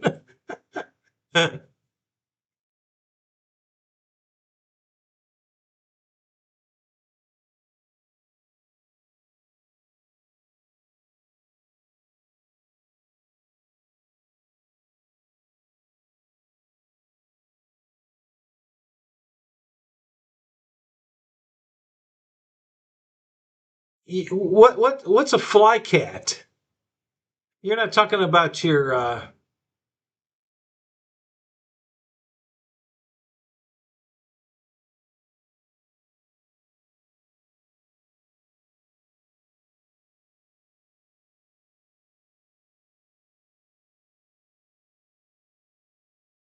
You're not talking about your tiger cat, are you?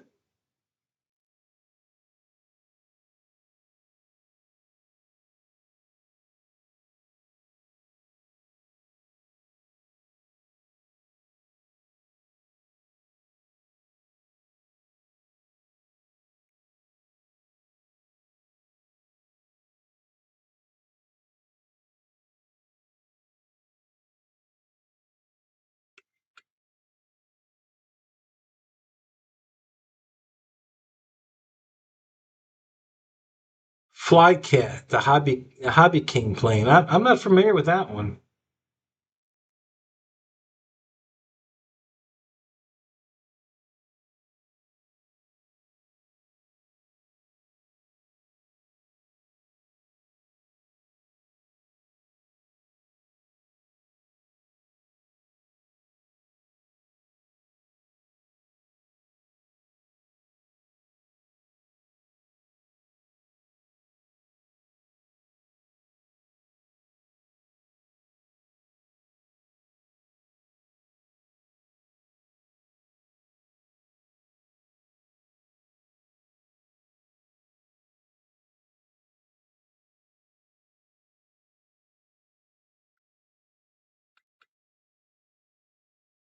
Backing up again. I must have missed something.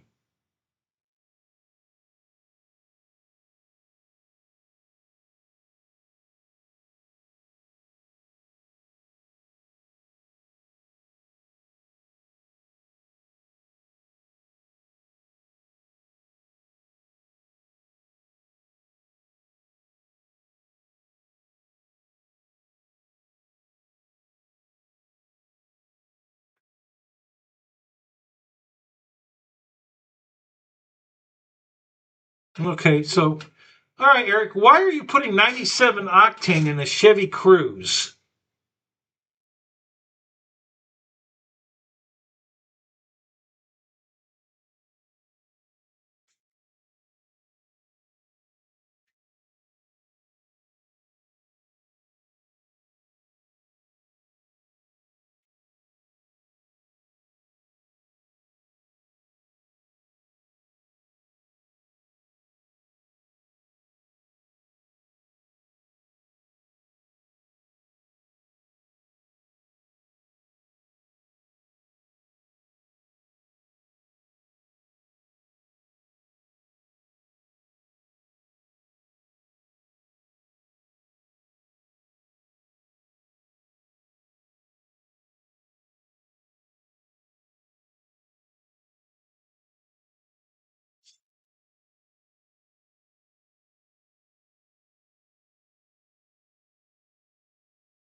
Octane has nothing to do with you're not getting more gas mileage with more octane. That's not how it works. You're just throwing money away. You guys think premium gas is going to work better, and it doesn't. If you don't have high compression, you're not getting anything out of premium gas. Trust me, you are not. It's you don't understand how it works. That's not how it works. You have to have high octane to need high octane gas. You have to have high compression. All right. If you don't have a high compression motor, you're not getting anything out of premium gas. You're just throwing money away. Your owner's manual probably tells you specifically not to put high octane gas in it. And mine does. My Chevy Impala SS, right in the owner's manual, it says do not use high test gas. It's right in the owner's manual. Okay? And that's got a Corvette motor in it. And it says right in the owner's manual, do not use premium gas. So you guys that are running premium gas, you're just blowing money away. There's no reason for it. You're not getting anything out of it. If anything, you're just adding more carbon buildup in your engine, which is going to make it run crappy. Doesn't matter if it has a turbo. That you still don't need high octane gas for it. Okay, you don't. It's I mean, unless your owner's manual tells you to run it, and I bet it doesn't.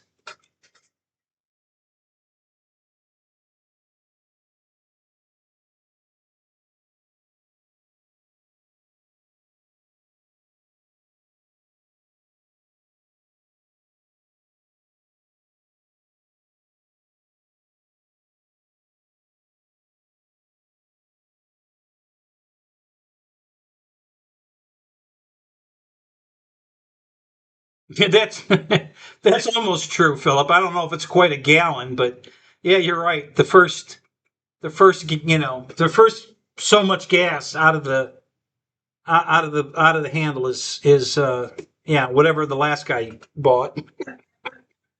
Yeah, that's true. It's a pretty long hose, so you got the whole hose full of fuel, and then however far down it goes before it, yeah. So yeah, that's what you're getting the first thing out.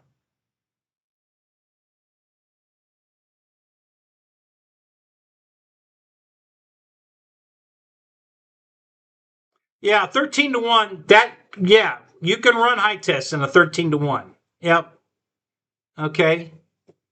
But anything under 11 to 1 is you don't need high test. That's ridiculous. The high octane's not doing anything for you. 13 to 1's high enough for you to be running high test gas. Absolutely.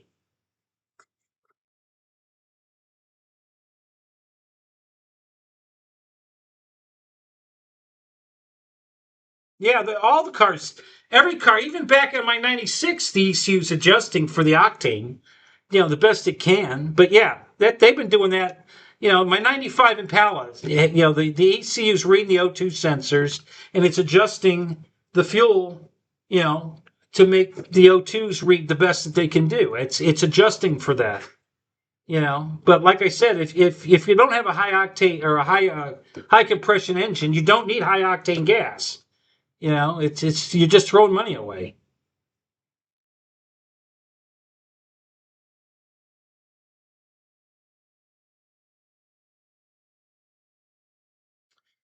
Exactly. But it'll probably run 87 anyway. Listen, here's proof positive, guys.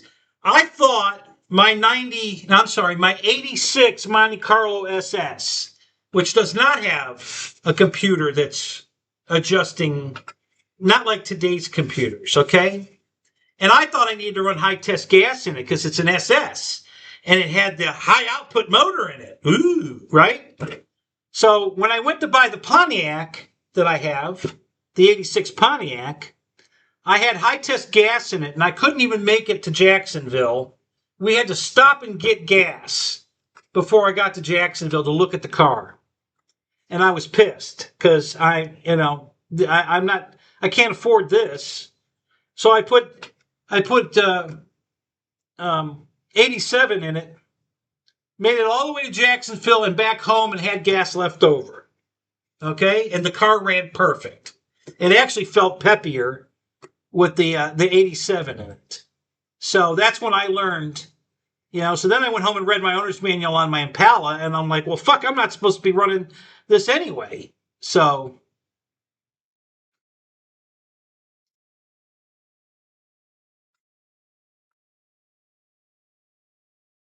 my Infinity said, right in the gas door, use premium gas. I never put premium gas in it. The car was a rocket ship without premium gas. I looked it up. The compression ratio wasn't that high. I had tried premium in it. It ran better on regular. It ran way better on regular. So I never put premium gas in it. I tried it once, wasn't impressed. So my motorcycle that I just bought, it's supposed to be running premium. I've got regular and it's running beautiful. I have no problem with it. My Pontiac is running regular in it. It's got the Corvette motor, the LS3 in it. And the gas mileage I'm getting in that car is incredible. I can't believe how long I can drive that car, and I never have to put gas in it. I wasn't expecting gas mileage like this, man. It just never. I can go weeks on a tank of gas, and it only has an 18-gallon tank, and I can go weeks in that car. It's amazing. Yeah, I'm running 87 with my Charger too. No problem. The car runs perfect. It doesn't ping or anything. Runs perfect.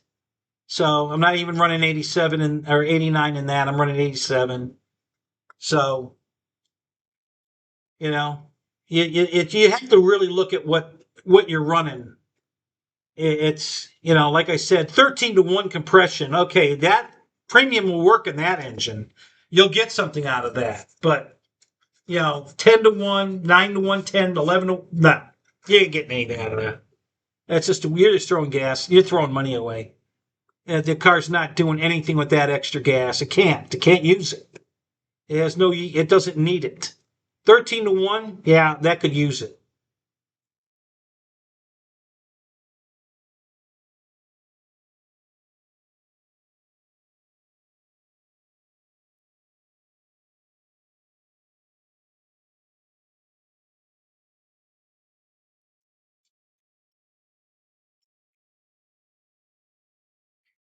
My buddy's been running a premium in his Impala when I did all that work on it for him, and I revved it up inside the garage here, and it blackened my garage door. There's two big black circles of all the carbon that's coming out of that engine because he's running high test gas in it, and it can't burn it.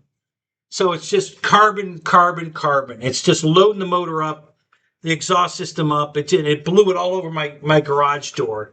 Yeah, I still haven't cleaned it up. It's a mess. So, it's just a waste of money. Wow, 5.50 a gallon. God, I'm so glad Florida's cheap still. I mean, we're still only at 3.99. They haven't gone $4 yet. My E85 went way up. I was normally paying, I had paid as low as, I think, 202 a gallon for E85. I think that's the cheapest I ever got it. But normally it was in the 220 to 240 range. It went up to 370 at one point for E85. And recently I saw it went back down to 340. So it came back down some. But yeah, it's corn. Why are we paying these extravagant prices for gasoline that's mostly corn? I don't understand that. That's just price gouging out the ass.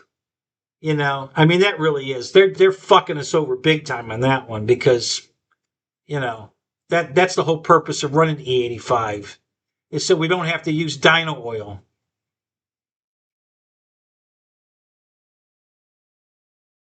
My Avalanche truck,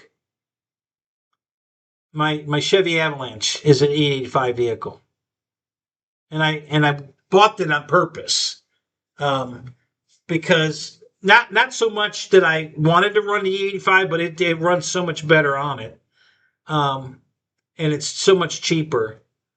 I was really concerned with the next time a hurricane comes through and all the gas stations are out of gas. Well, they'll be out of regular, but they probably won't be out of E85. So if I've got a vehicle that can burn either, it just increases my chances of being able to get gas during a hurricane. That I'll be able to get gas somewhere, one or the other. So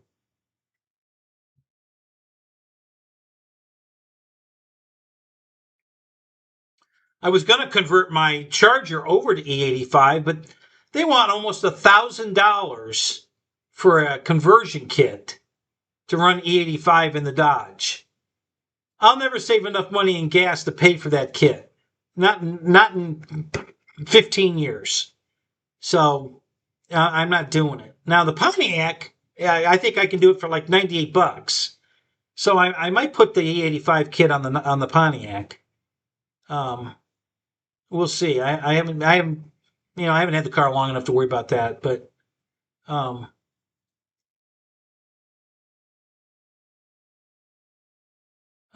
yeah, the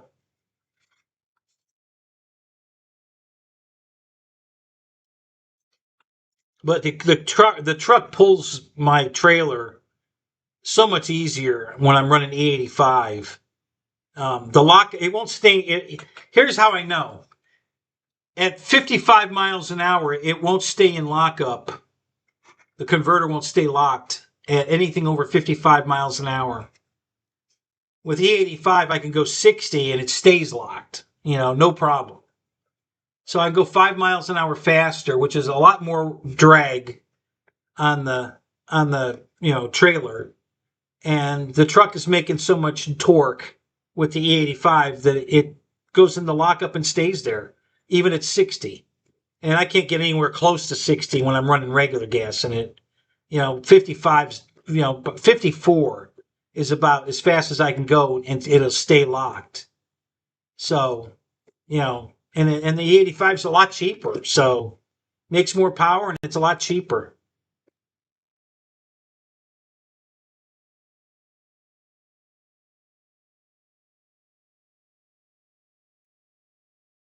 Right. I know it has crazy high octane, but it's because of it's alcohol.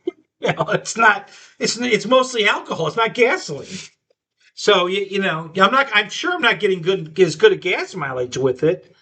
Um, but when you're pulling something heavy and being able to pull it easier, I'm probably getting as good, if not better, gas mileage overall while I'm towing. Now, with no load on the truck, yeah, regular gas will probably get me better gas mileage just to drive down the road. But I pretty much only drive the truck when I'm towing something. I don't really drive the truck much other than that. I've got all these trailers here. I'm usually towing something going somewhere. So that's why I run the 85. But if I'm just driving it around town, I don't care what gas I put in it. It's fine.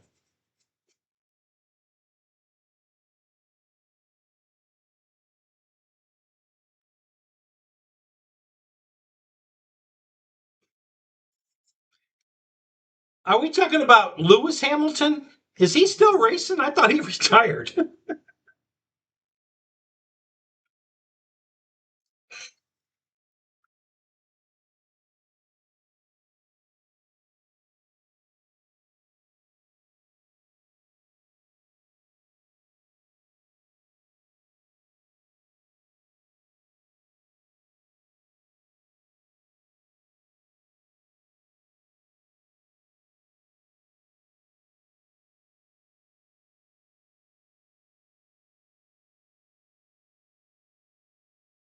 Formula E was for electric cars. Isn't that the Formula E? Isn't that they're electric cars, aren't they? They're not E85 cars. NASCAR's running E85. I thought the E series was electric.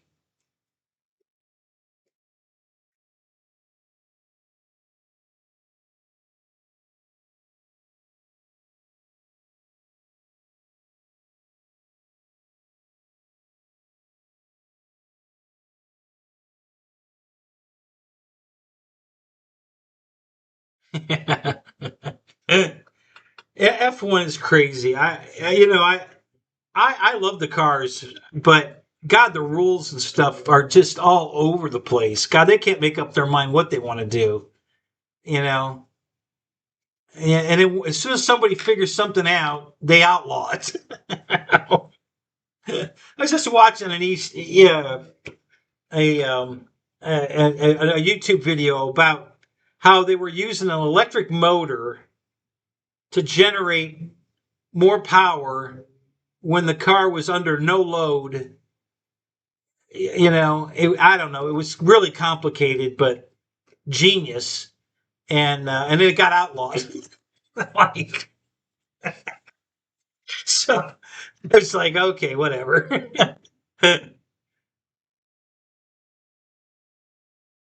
Oh, so it's a hybrid. Oh, okay. Well, what size is the engine in it? If it's half electric and what size is the motor now?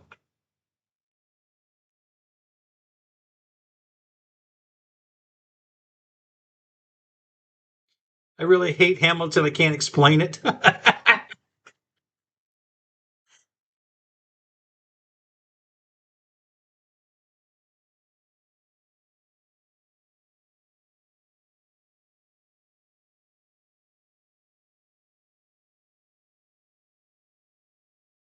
1.5 liter? Are you shitting me? Get out of here! Really? Oh my god! My 2 liter bottle of Coke has more displacement.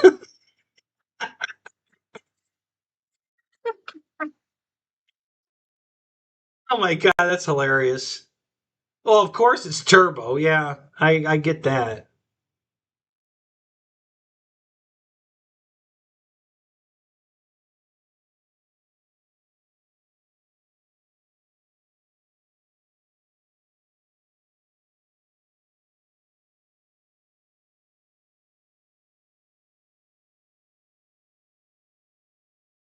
Yeah, yeah, and they weigh half as much as a Prius.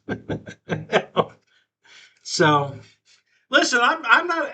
Here's what's impressed me. I got to tell you guys, this is the thing that's impressed me the most.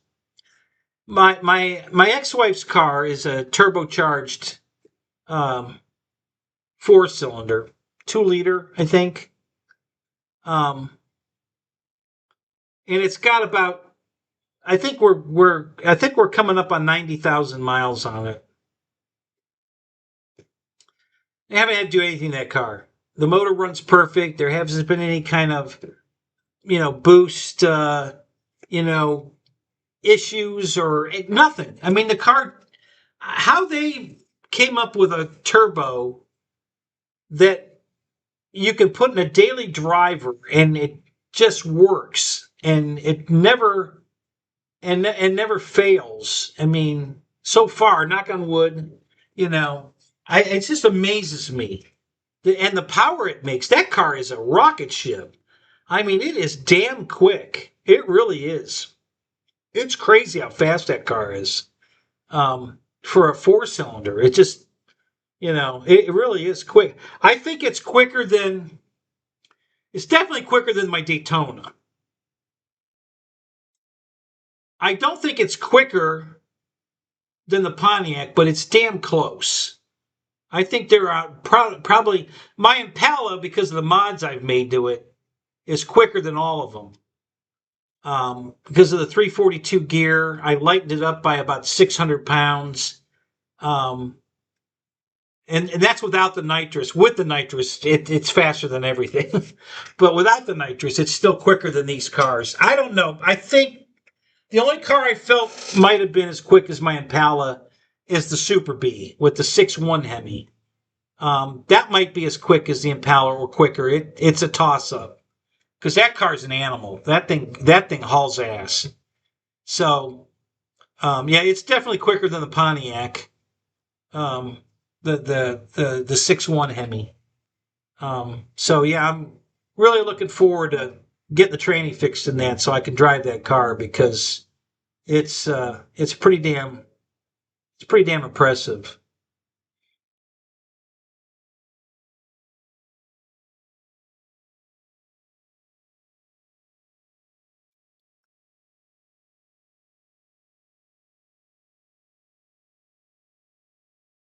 Ray, which car are you talking about with 250 horsepower, 320 torque? Which car is that? Nope, you didn't miss the plane build, Phil. We haven't done it yet. What time is it? It's only 11. We're good.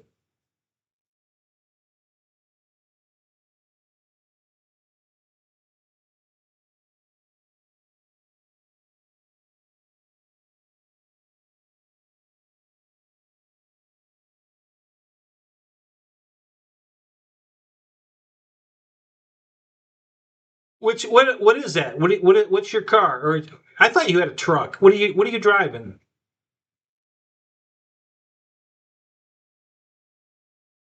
Oh, a Mazda 6. No Grand Touring. Okay. So my 95 Impala SS with the LT1 in it.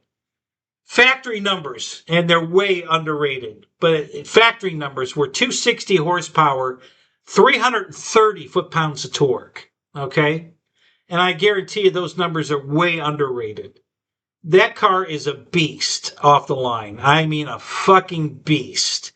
And it came with a 308 gear. So I put a 342 gear in mine, which makes it a real beast. I mean, my 60 foot times in that car were 258. Uh, I'm sorry, 158. I'm sorry. Yeah, 158 60 foot time in that car. And we're talking about a 4,000 pound car that accelerates in 1.58 seconds, 60 foot. So that's hauling ass. I mean, it pulls the front wheels off the ground.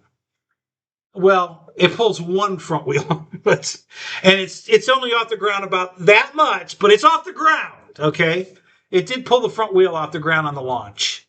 I'm running slicks and everything, it's set up the drag race, but still, it's a 4,000 pound car, 4-door taxi cab with a 158 60-foot time, and and it's gonna with the double nitrous kit on it, it's gonna run in the tens, no problem. All these years I was running it with one nitrous kit and didn't realize I was running out of nitrous.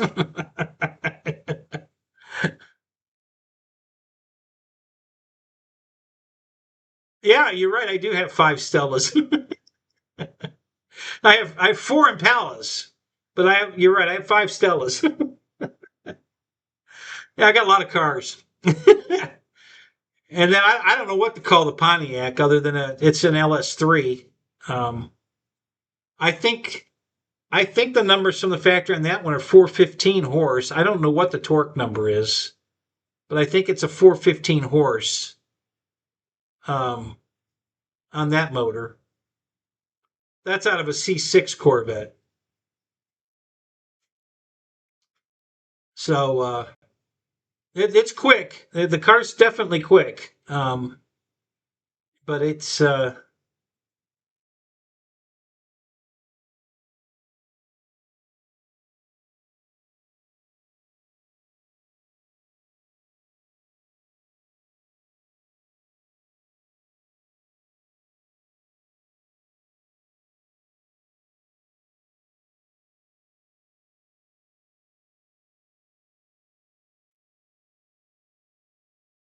okay. Which car is that, Mike? The 220, the 2026 1.6 liter. What car is that?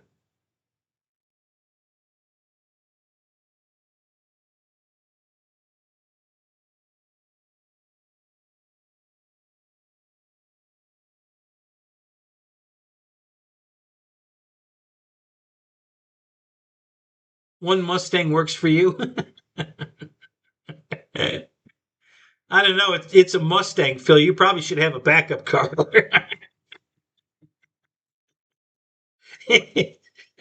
Even Ford circled the problem.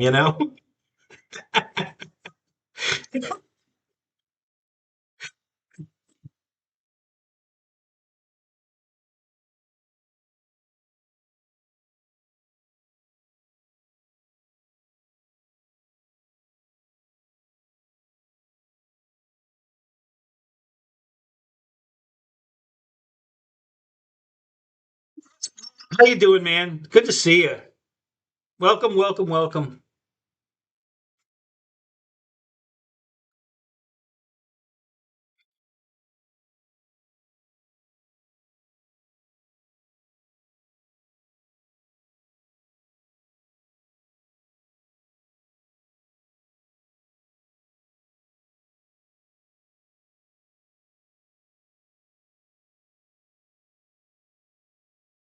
What plane do I have?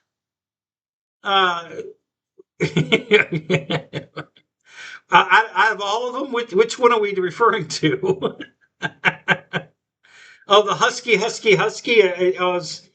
Do we want to? Are we going to build the Husky? Is that what you want me to do? We can try. We could probably do that. Let me. What is this? Is this thing?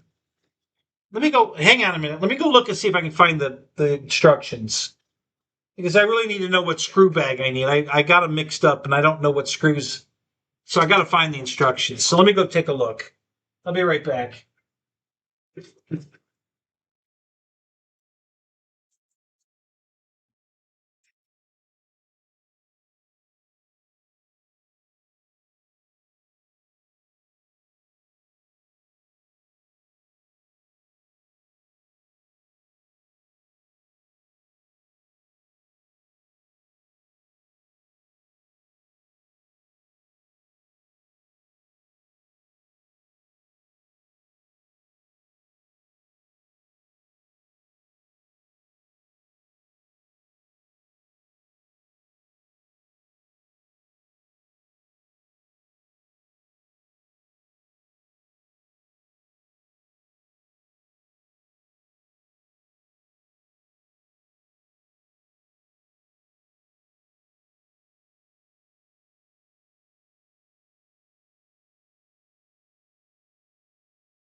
All right. Well, I really screwed up. I got to tell you guys, I don't know where the hell those instructions are. Let me look here. I brought some toys down to show you though. And I found 2 screws upstairs. I don't know what plane that went to. That's not good.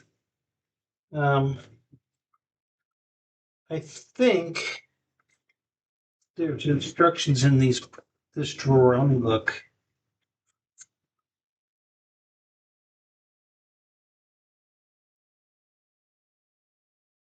What's this one?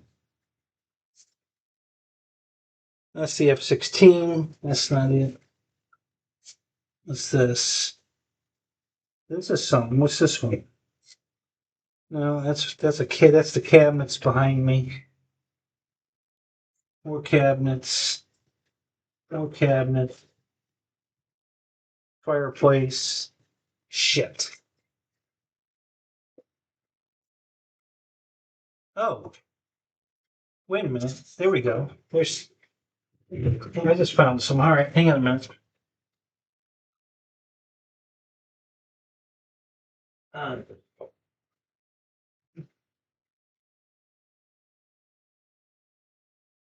I gotta lift my table up. Hang on a second here.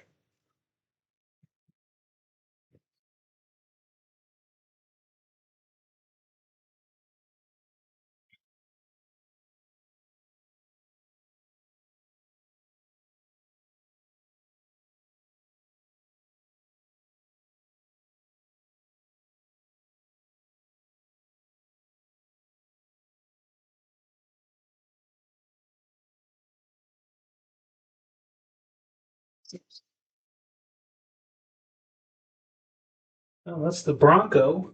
What's this? That's a B-17.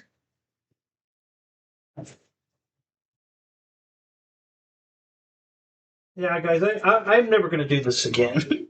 One airplane at a time. We're not going to do this again. That was a bad idea, man. I really screwed up. All right, let me see what the we got a pile of instructions down here. I don't think any of these are marked in, but here we go.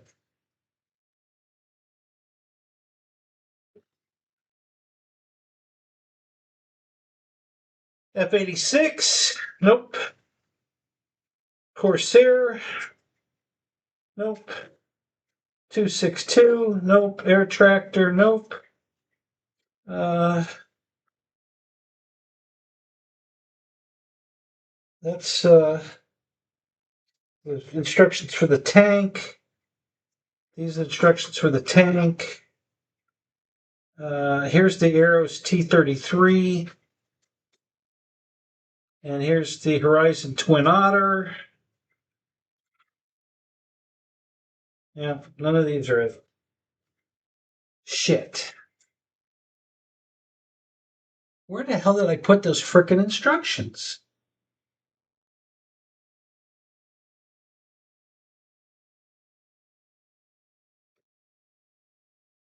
I just don't know what I did with them. I really screwed up. Let me take a quick look online, see if they're online. Maybe I can look them up online. No, I didn't go to the bathroom yet, but I need to. That's coming up. I haven't gone yet, though. Um,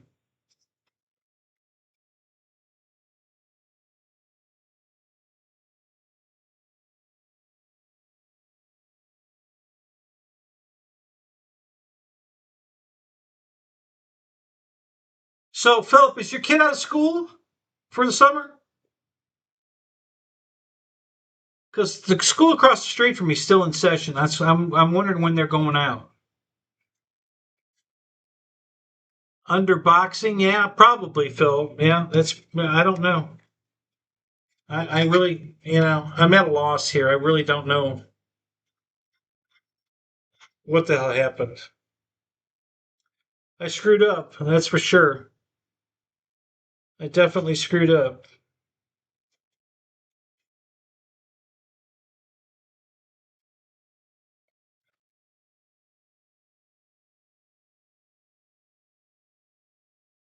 The ones for the Husky. So I don't know. I'm gonna look online and see if like you guys can look too. Yeah.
I found it. We got an online manual here. All right. Let me look and see what screws I need.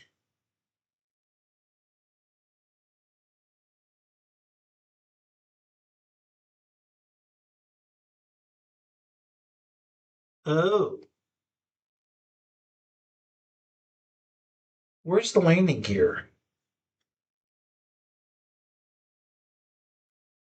I think I think the landing gear's on the floor right here.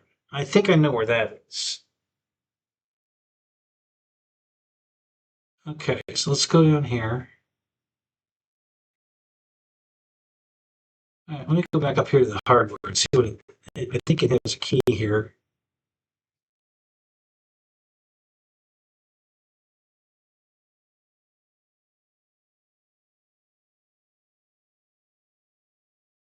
Uh-oh. It says here, this is not a toy, not for children under 14 years of age. I'm fucked. I've got the mind of a 14-year or a 13-year-old, so I'm not supposed to be playing with this airplane. um,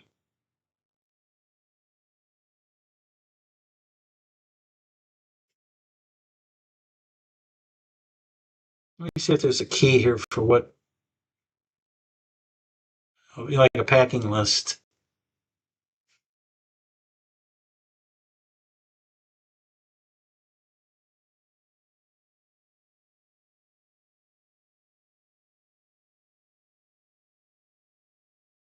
Yeah, I think the landing gear came as an assembly, and I think it's on the floor right here. Let me look.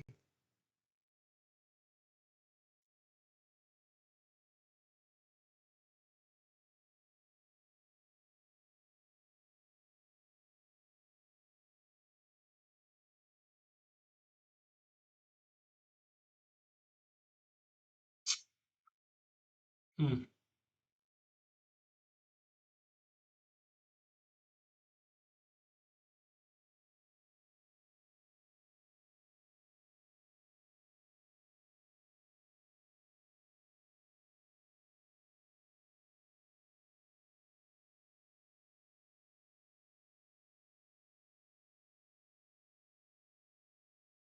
Yeah, no fucking. All right, let me see if the landing gear's right here.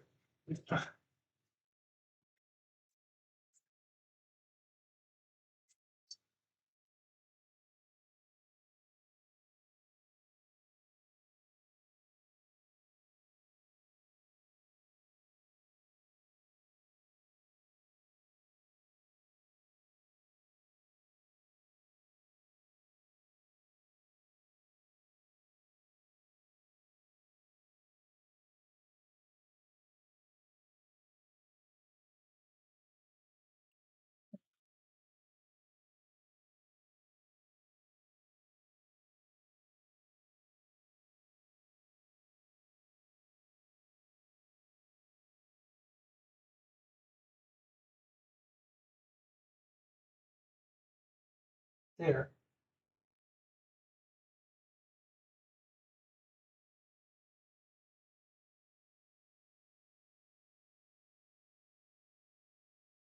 Christ, that landing gear is pretty big. I don't know where the hell that would have disappeared to without me finding it.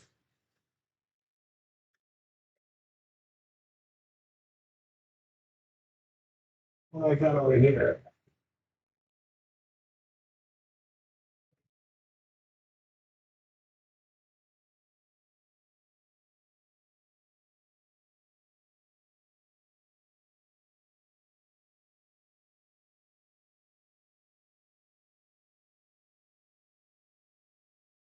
Huh.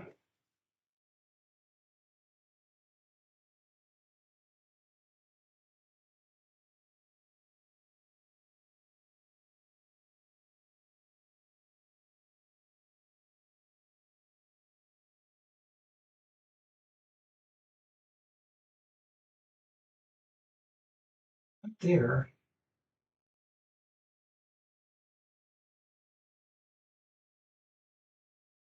Wow.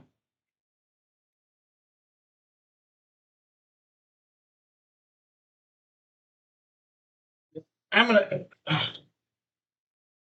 I'm gonna go back and look at my video when I unboxed it.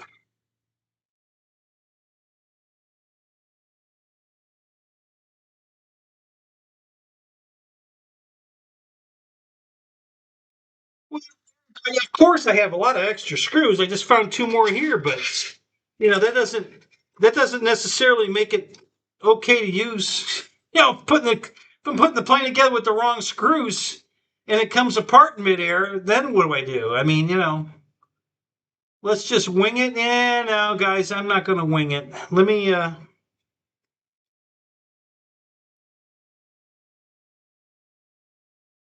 I think we're gonna. Well, that's the problem. I can't start because I don't know what screws. I mean, all right, wait a minute. Let me see what. I don't know that I can decipher what these screws are. Let me look here. Hang on.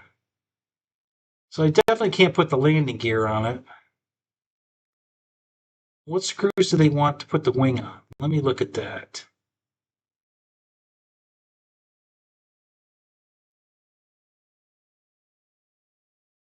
M3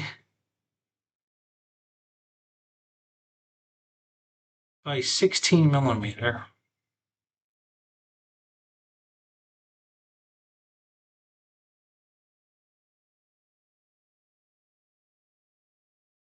So it looks like I need.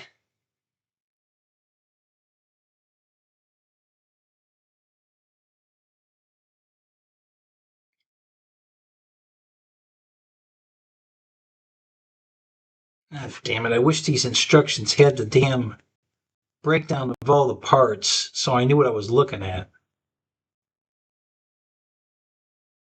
I don't think I saw that.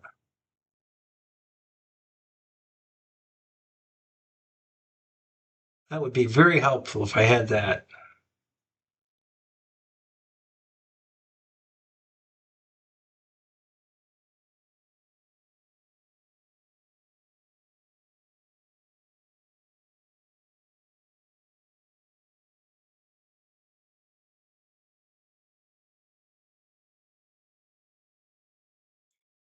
All right, hang on a minute. Let me do this.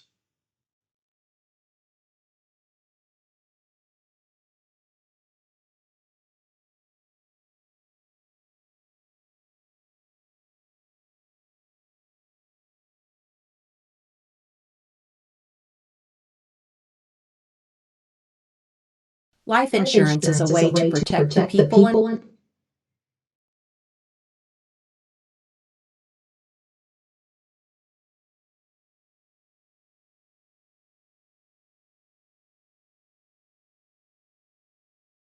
Okay, let's go to videos.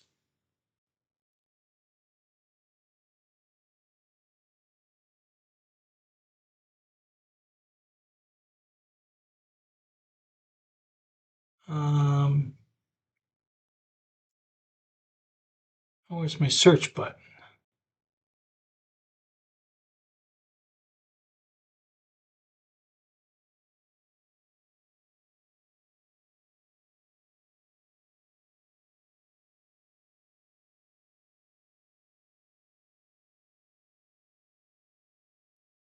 Oh, come on.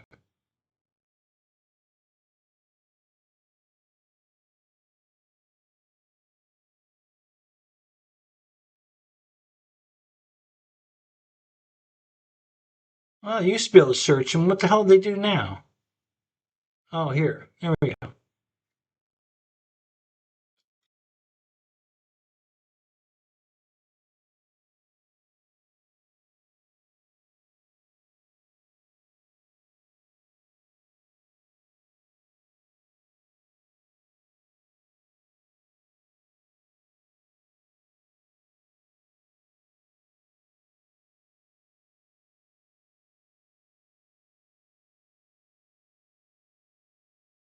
Oh, that's live. We don't want that. Okay, that's why that's not. Okay, hold on.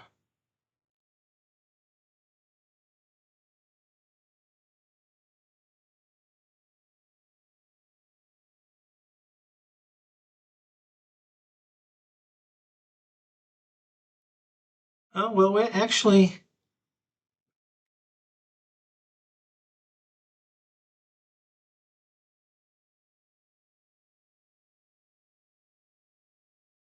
Oh, that's only showing 2 videos.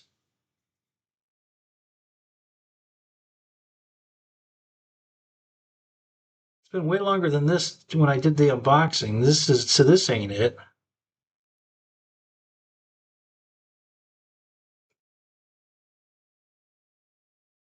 Um,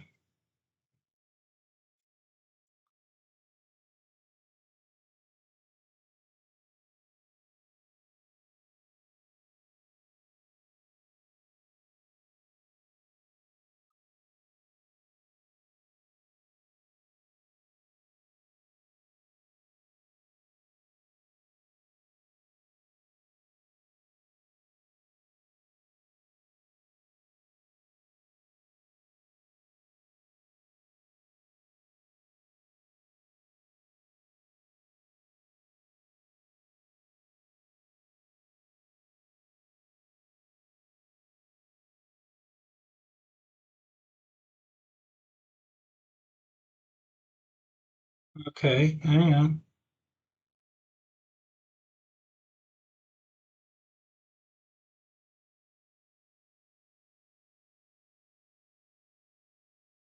Yeah, that's from 2021. That's too old. Uh, no, it's been over a month. All right, let's do this. Let's try.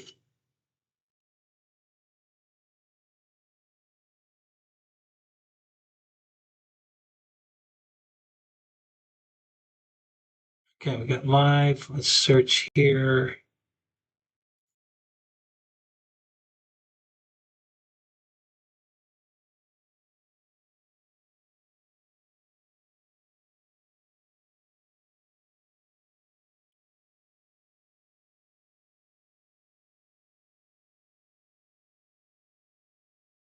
P40.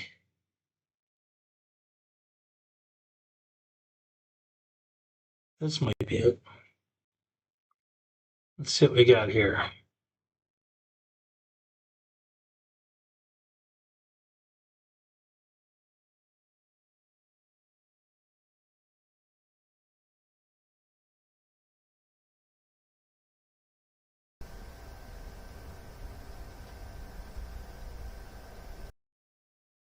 Take them with you. You could do other. So, some of my old ones, I got to.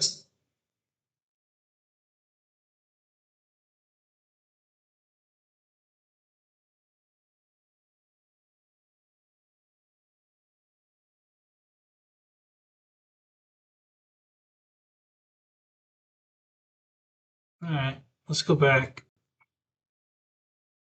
That's not working. Ah, shit.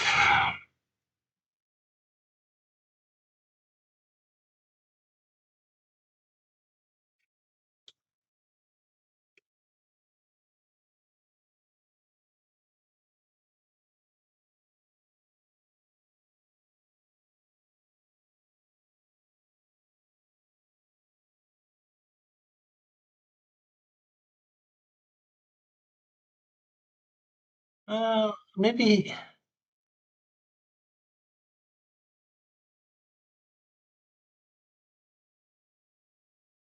Ooh, ooh, ooh, maybe this is it.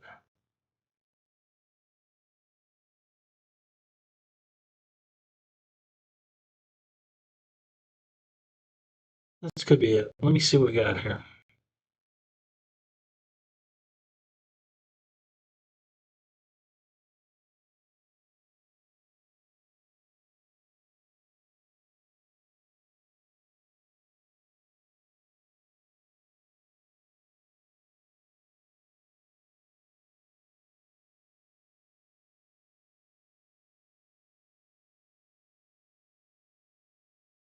Yeah, this has got to be it. All right, I found my video where I unboxed it. So let's see what I come here. Let me watch this and see what we get.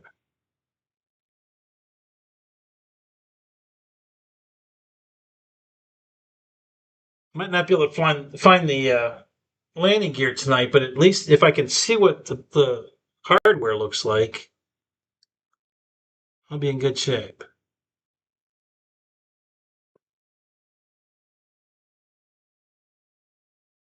So give me a minute here. Let me go through this.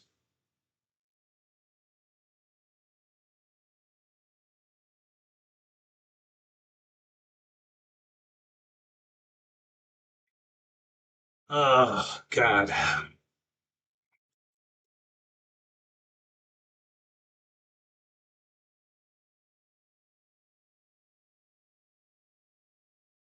Let me do this.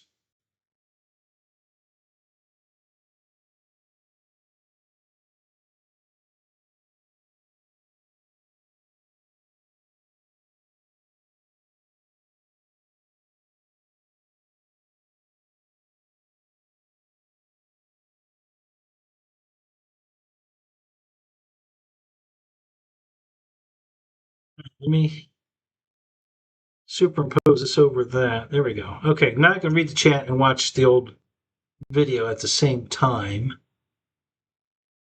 All right, so we'll figure this out here, guys. Give me a minute here.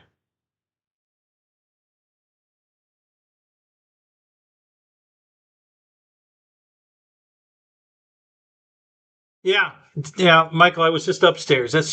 That's where I just brought down.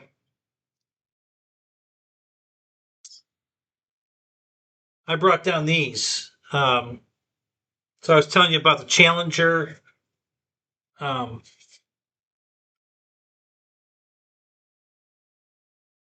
so this is the 24th scale Challenger. This is RC radio control. Okay, so that was cool. And then I have that big Camaro I was telling you about. Is identical to this but bigger. So this is the exact same wheels, same color, same Camaro. That I think this is a 2010 version, and so I have this. It's same color and everything. It's identical to this, but it's this big. It's huge. Okay, and that's in the other. That's in the old shop. But it's the same color. It looks identical to this. This is made by Jada. You know, uh, the big time Jada RC stuff. So that's the other one of these. So I have a bigger version of that that's really cool. And then here's the bigger. This is the biggest Challenger I have. And this is also big time Jada. Um, this is probably. I'm sure this is 10th scale. Um, and this is a nice rendition of the Challenger. This is very nice. I like this one. But that's the biggest I've ever seen of a Challenger. They never made that 1/6 scale. The big Mamba. So, um, yeah, I was just upstairs and found those. I was looking for the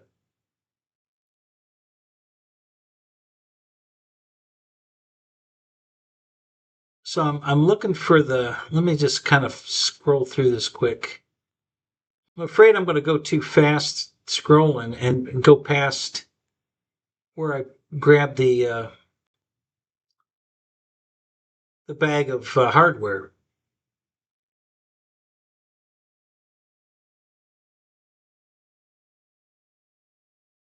So I'm in the second layer now. The wings are out. Now I've got the tail in my hand. But now I got the propeller in my hand. Now I got the fuselage in my hand. There's the landing gear. Yeah, it's all put together. So I don't know where the hell that's. I thought it was right here on the floor, but I don't see it. I don't know where I moved that to. It might be on the bed or the couch right there. And I see a big wheel over there. It could be that. I'll go look at that in a minute. Let me see if I can find the hardware bag.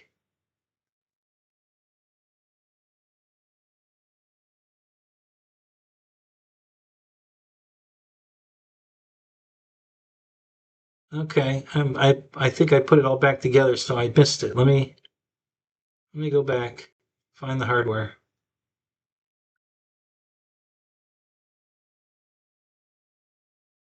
Yeah, I'm putting it back in the box here.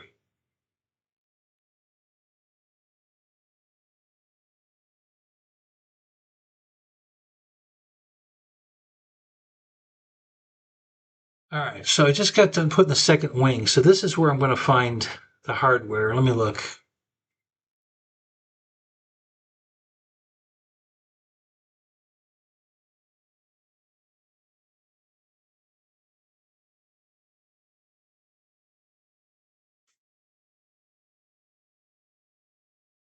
Now I've got the carbon fiber rods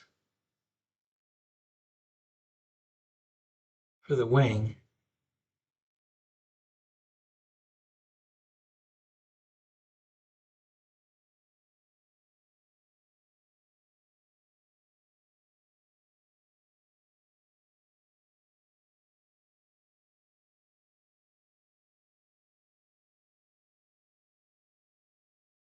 All right, so I got the tail out.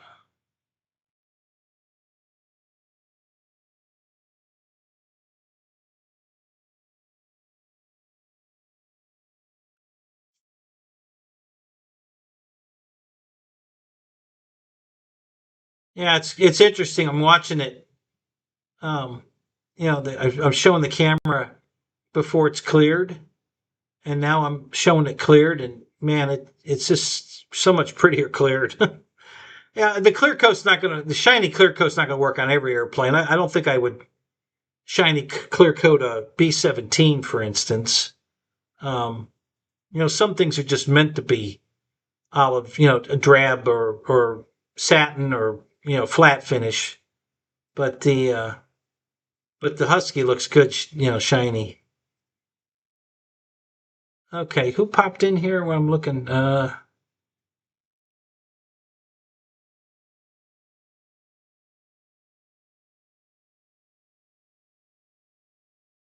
Call a friend option. Yeah. Well, I got all you friends right here. You're not helping. Yeah, because you can't. I mean, there's nothing you can do. I appreciate it though. Yeah. So now I'm pulling the prop out of the bag because the prop was like the prop for the 330 and this were identical. The hole in the center was the difference. The shaft size of the motor. The props were identical. I think they were the same pitch, same brand, same everything. I think they were the exact same propeller, just different. The hole on the Husky was tiny, and the hole on the 330 was pretty damn big. All right, now come on, grab the screws. Come on. No, not the fuselage. Grab the screw bag. Where's the damn screw bag? Damn it! Shit. Yeah, yeah, I know. I know you guys would help if you could. I know, but you know.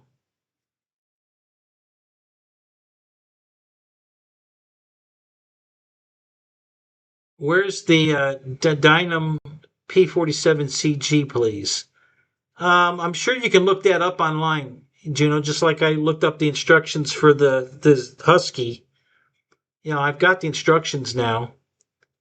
I just need to find the screw bag so I can determine what screws in the screw bag that goes with the Husky go where. I don't know which screw bag. I've got all these screw bags here, and I don't know which ones go to the Husky. I'm guessing it's these, but I'm not sure.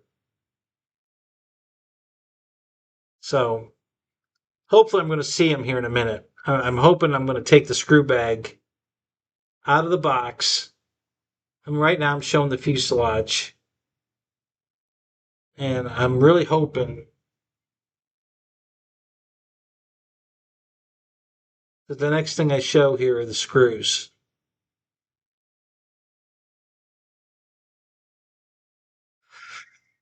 God, this guy talks a lot. Wish he'd just get to the point.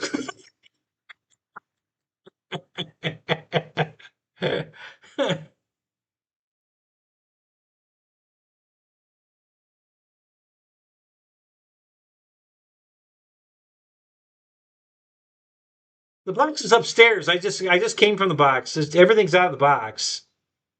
Well, I think the spinner is still in the box, but nothing else. I've already been in the box. I just came downstairs from there. The fuselage was in the box, and I pulled it out to just clear coat it the other day. That was pretty much the only thing still in the box. I think the spinner back is laying here somewhere because it was on my table here. It might be right there. The back plate for the spinner. So I've had my hands on all that stuff recently. The propeller's right there. So that stuff's close by, but I don't know where the landing gear is. Like I said, it might be on the couch over here. I'm going to look there in a minute. So now I've got the landing gear in my hands. I'm playing with that, which is good because I didn't have the metal, the actual gear itself, and it's because it's all assembled. The landing gear is all assembled. The two metal bars, the wheels, the strut braces, it's all assembled. It's one piece. So, well, the plane's right here all over in pieces. I mean, the wings are right here. Okay. I've got the wings right here. And the tail feathers are right here. The fuselage is right there at the top of the steps. That's where it was drying. So the fuselage is right there. All I need to see now. Oh, yep. Is this it? No, that's the back piece. All right, come on. Is that the bag? What's in there? No, that's just the spinner. Come on. Show me the fucking hardware, damn it. Come on. Is that it? Yes! All right, what is that? What do we got here? That's it. That's the hardware bag. That's what I need. Yeah, open it up. Show me what. No, fuck, I don't have that hardware bag. Crap. Nope, I don't. Well, wait a minute. I don't think I have that hardware bag. Fuck.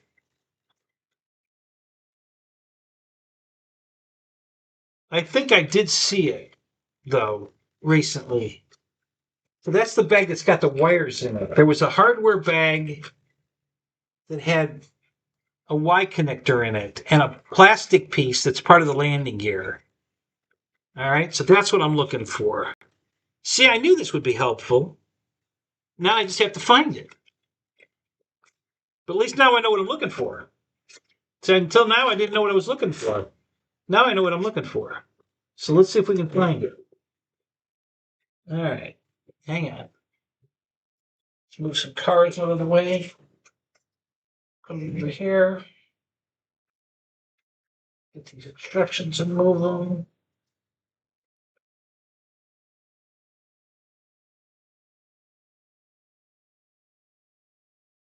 Yeah, so all these hardware bags I've got on the table, none of them were the Husky bag. So I've got 'em, two of them out of the bunch narrowed down. I know the one here. I know this is the Carbon Z bag. I know that is. I think that went to the Dauntless. I believe the SPD. This and this. I don't know what these two go to. Those are total mystery. I'm not sure. Got to be P-47. It's the only thing not built. Um,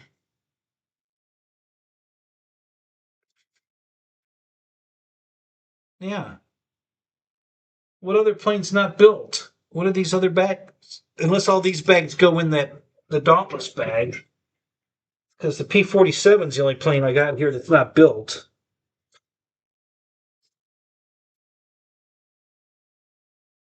All right, let me look here.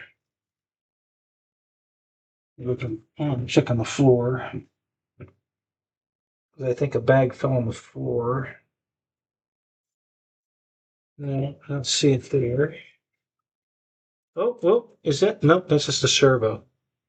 All right, hang on. That's just a servo. Servo.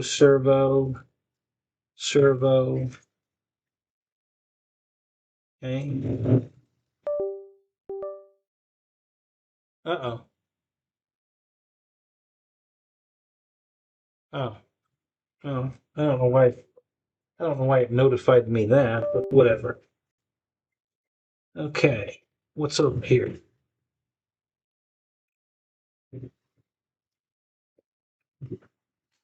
Ah, no.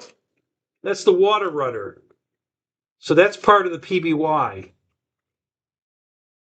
Okay. All right. So now I know what that is. All right. What else we got? Gonna fuck up my camera here, I'm sure. Yeah, my camera's frozen. I probably fucked that up. Here's the spinner. Okay, I got the Husky spinner.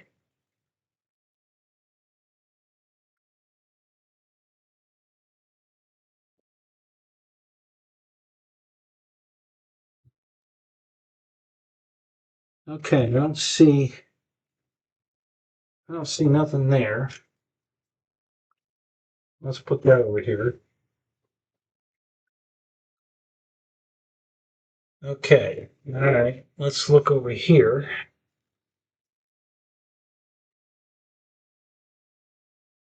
What's this? No, that's landing gear. That's landing gear.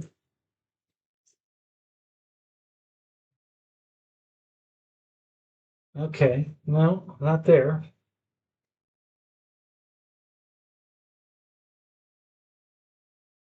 Could possibly be in this drawer. Hang on. Let's go back up to the table.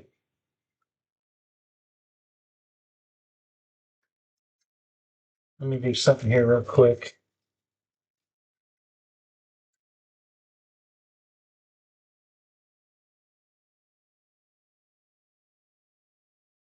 Oh, okay, the camera's still working. Yeah.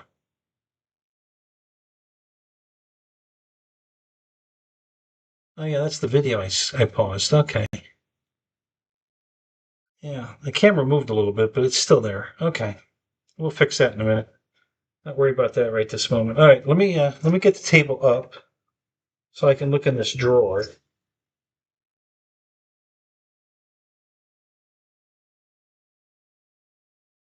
See if it's in here. Ah, no, no, no, no. Shit.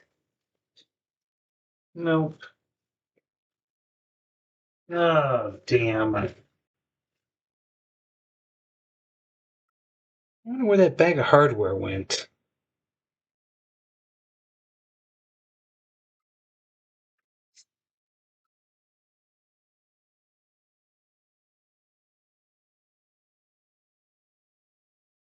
All right.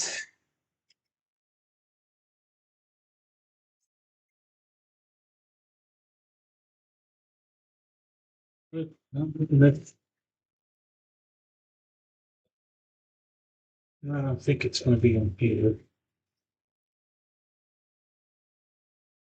No, not in there. Here's some more instruction manuals. Not in there. No. No, that was the same one that I was looking at before.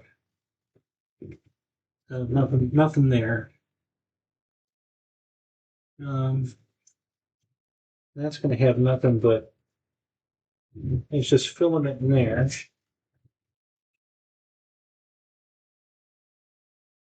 Hmm.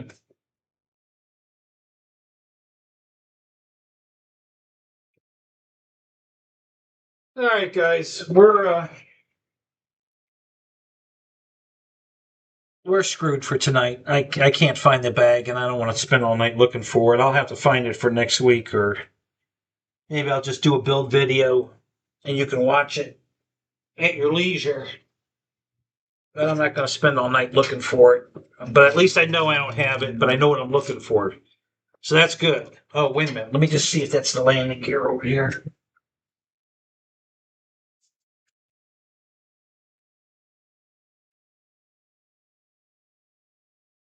Nope, that's not the landing gear. That's a big piece. I don't know where the hell that went, because, man, that's not small potatoes. I mean, the landing gear is huge on this thing. I don't know where the hell that went.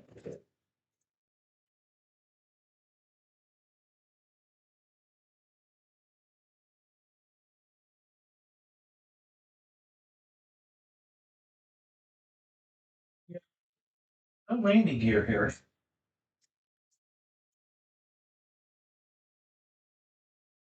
Over here?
Here.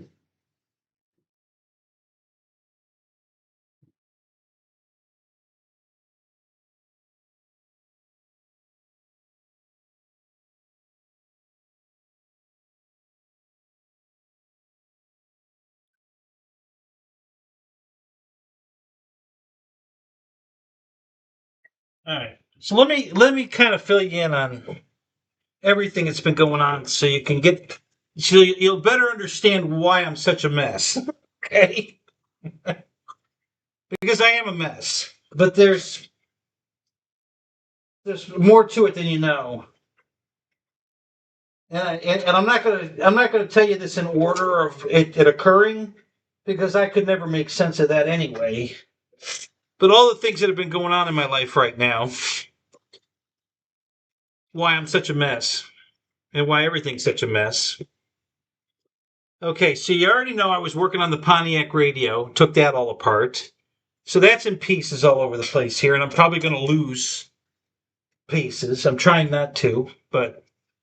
And then I've got the Daytona apart, the exhaust system, trying to fix that. Meanwhile, a friend of mine gave me a brand new queen-size bed that he didn't want. So I took my trailer and went over and picked up that from his house. So that's in my trailer in the way. When I was working on that guy's Impala, I went and bought a brake lathe machine. I don't know if you guys know what that is, but it's a very, very, very heavy lathe that does brake rotors and brake drums. You know, that's not something that the average guy has at his house, but I have one now. I bought that so I could turn some rotors because I need to turn rotors for my friend's car. And it also comes in handy for if you want to change the offset of a wheel. I can cut a wheel apart and then re-weld it back together in a different offset. So I got a good deal on it. It was a good buy. I'm glad I got it, but that's in the trailer also. And then I've got then the same friend that gave me a queen size bed gave me a king size bed, brand new. See, this guy, he goes through new stuff like I go through underwear. So he just bought a $250,000 motorhome. And he traded his other smaller version in and bought a bigger one. It's actually a Freightliner, so it's that, you know, so you guys know that's a semi-truck. So it's a semi-truck motorhome. And I don't know if this is the bed that came in it or was I think it was in the old trailer that they were trading in, and they didn't want to trade it in with the old one because, you know, they said I could have it if I wanted it. And I said, okay, sure, why not? So I went and got that. And so there was a bed frame and a king-size bed and brought that home. Okay. And then on top of that, my other friend called me and she needed her condo emptied out. Not her condo, but her sister's condo emptied out. So she paid me $600 to go empty that.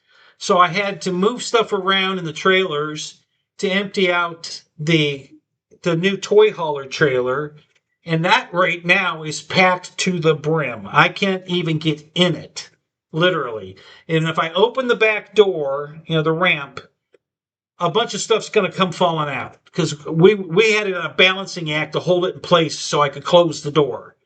So I can't even open the door until I'm ready to move the stuff out of there, because once I open the door, everything is going to fall out, and then I'm going to have to put it someplace. And right now, I don't have any place to put it. So that's in, you know, another ball in the air. And then what else did I? The two new toolboxes that came in, and I had to put those together. And I don't have any. I wanted to bring them in here to take all of this mess. It's going to go in those toolboxes. That's what they're for. So I can put all of this stuff in the drawers of the toolbox, pick all of this mess up, and organize it in the toolboxes. That's what I bought them for.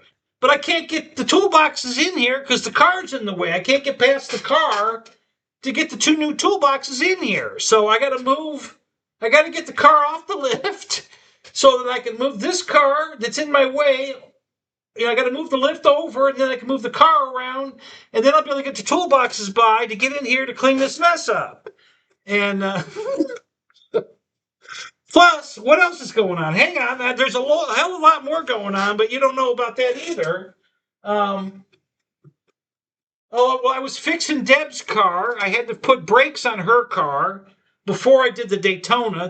You know, and this has all been going on for a month and a half to 2 months now. All of this, plus the unboxing of the airplanes I did, and you know everything else I've been doing. You know here. And I did a little bit of 3D printing. I forget what I printed now. I did some printing. Oh, I tried to print that sign, and that didn't work. But anyway, and then I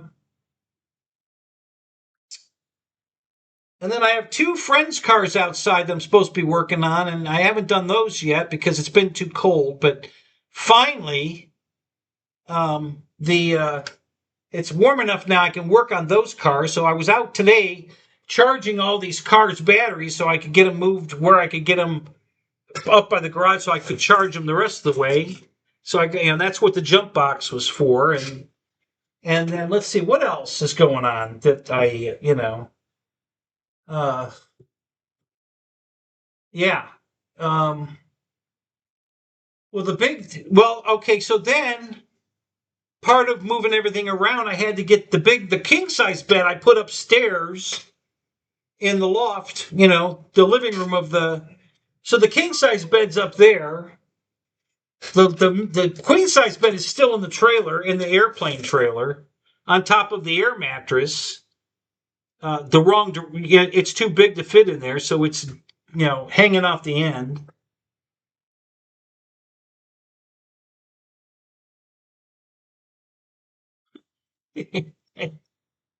So Roy says, "Hang in there, buddy. You're doing a great job. Thank you. I appreciate it."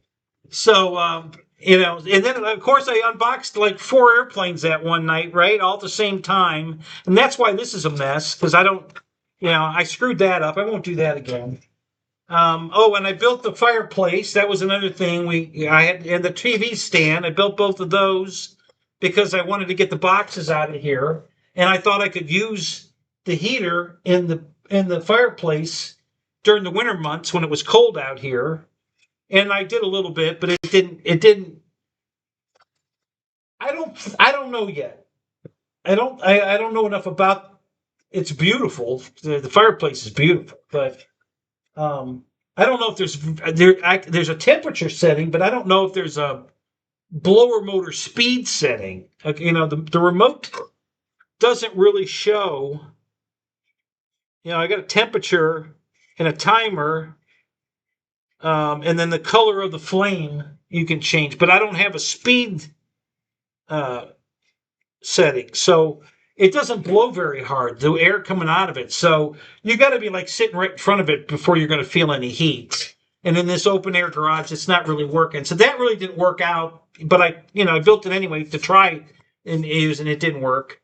So I was using the old Magnavox heater, but that is actually out there in the. I took that out of I had it in the trailer that's got the condo, the whole condo in, and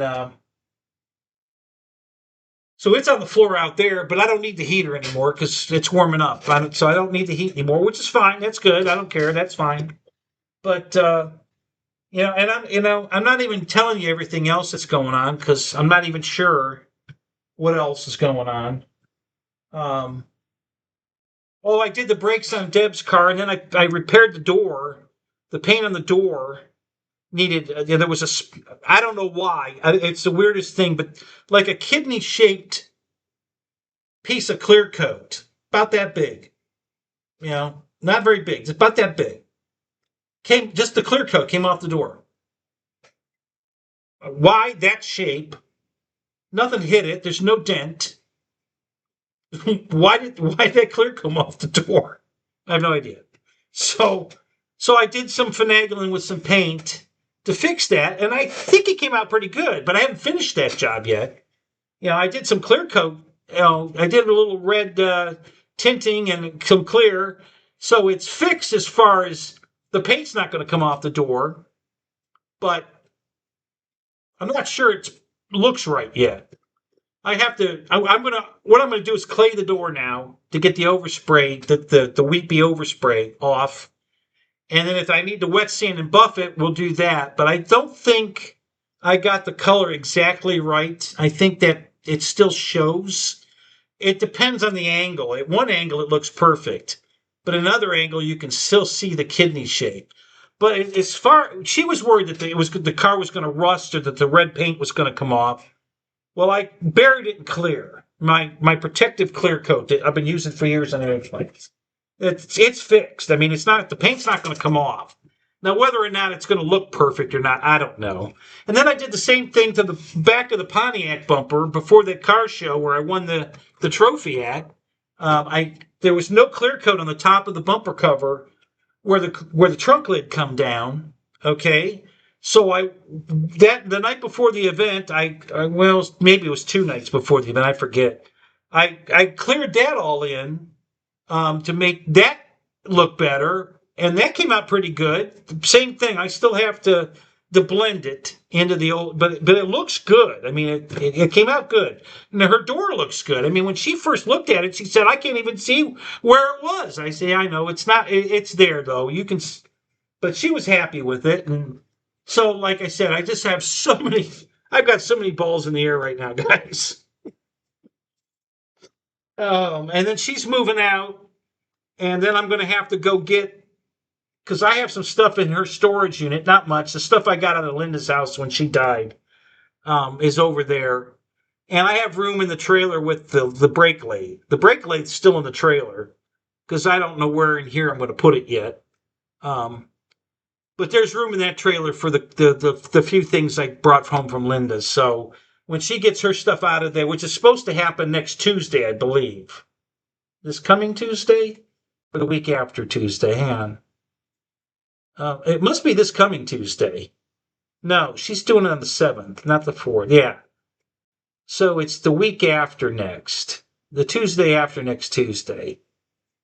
We have to empty her storage stuff and put her stuff in a truck, a U-Haul truck, and then I have to get my stuff and put it in my trailer. And it's just going to stay in the trailer for right now because I can't do anything else with it. And then let's see, what else is going on that I've been working on amongst all of it? Oh, I had to change the wheel on the Impala. The one wheel, the tire had rotted so bad it split, and when I put the dolly under it, it squashed the tire and pushed it down on the floor. Instead of picking the tire up off the floor so I could move the car around, it pushed it through the two things pulled in and pushed the tire down on the floor. So that just locked the car in place. So I had to go out and get a wheel and one of my other Impala wheels and put air in it, bring it in, put it on the car, and then put the dolly in it to jack it back up. So now the car's on all 4 dollies. And I can move the car, but I don't have any room to move the car. So I need to do that so I could get the toolboxes in. Anyway, and that's not all of it, guys, but that's all I can actually come up with at the moment. Getting ready for the car show. Of course, I spent some time on the car, polishing and waxing and claying, and to go to the car show to win a trophy. So it's not all work. There's work and play and finagling and everything all in one. So it's not that I'm complaining, but I'm just a wreck. I mean, I'm so unorganized and so out of sorts over everything that's going on right now.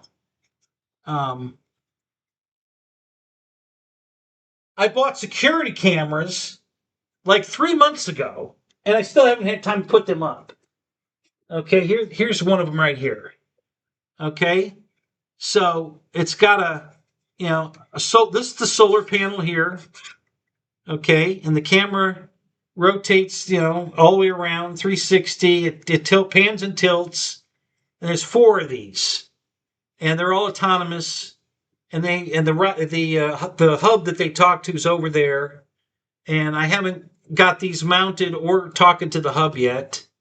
I tried to one day doing it and it failed. I don't know. I don't know what I'm doing. I have to look into how this works better.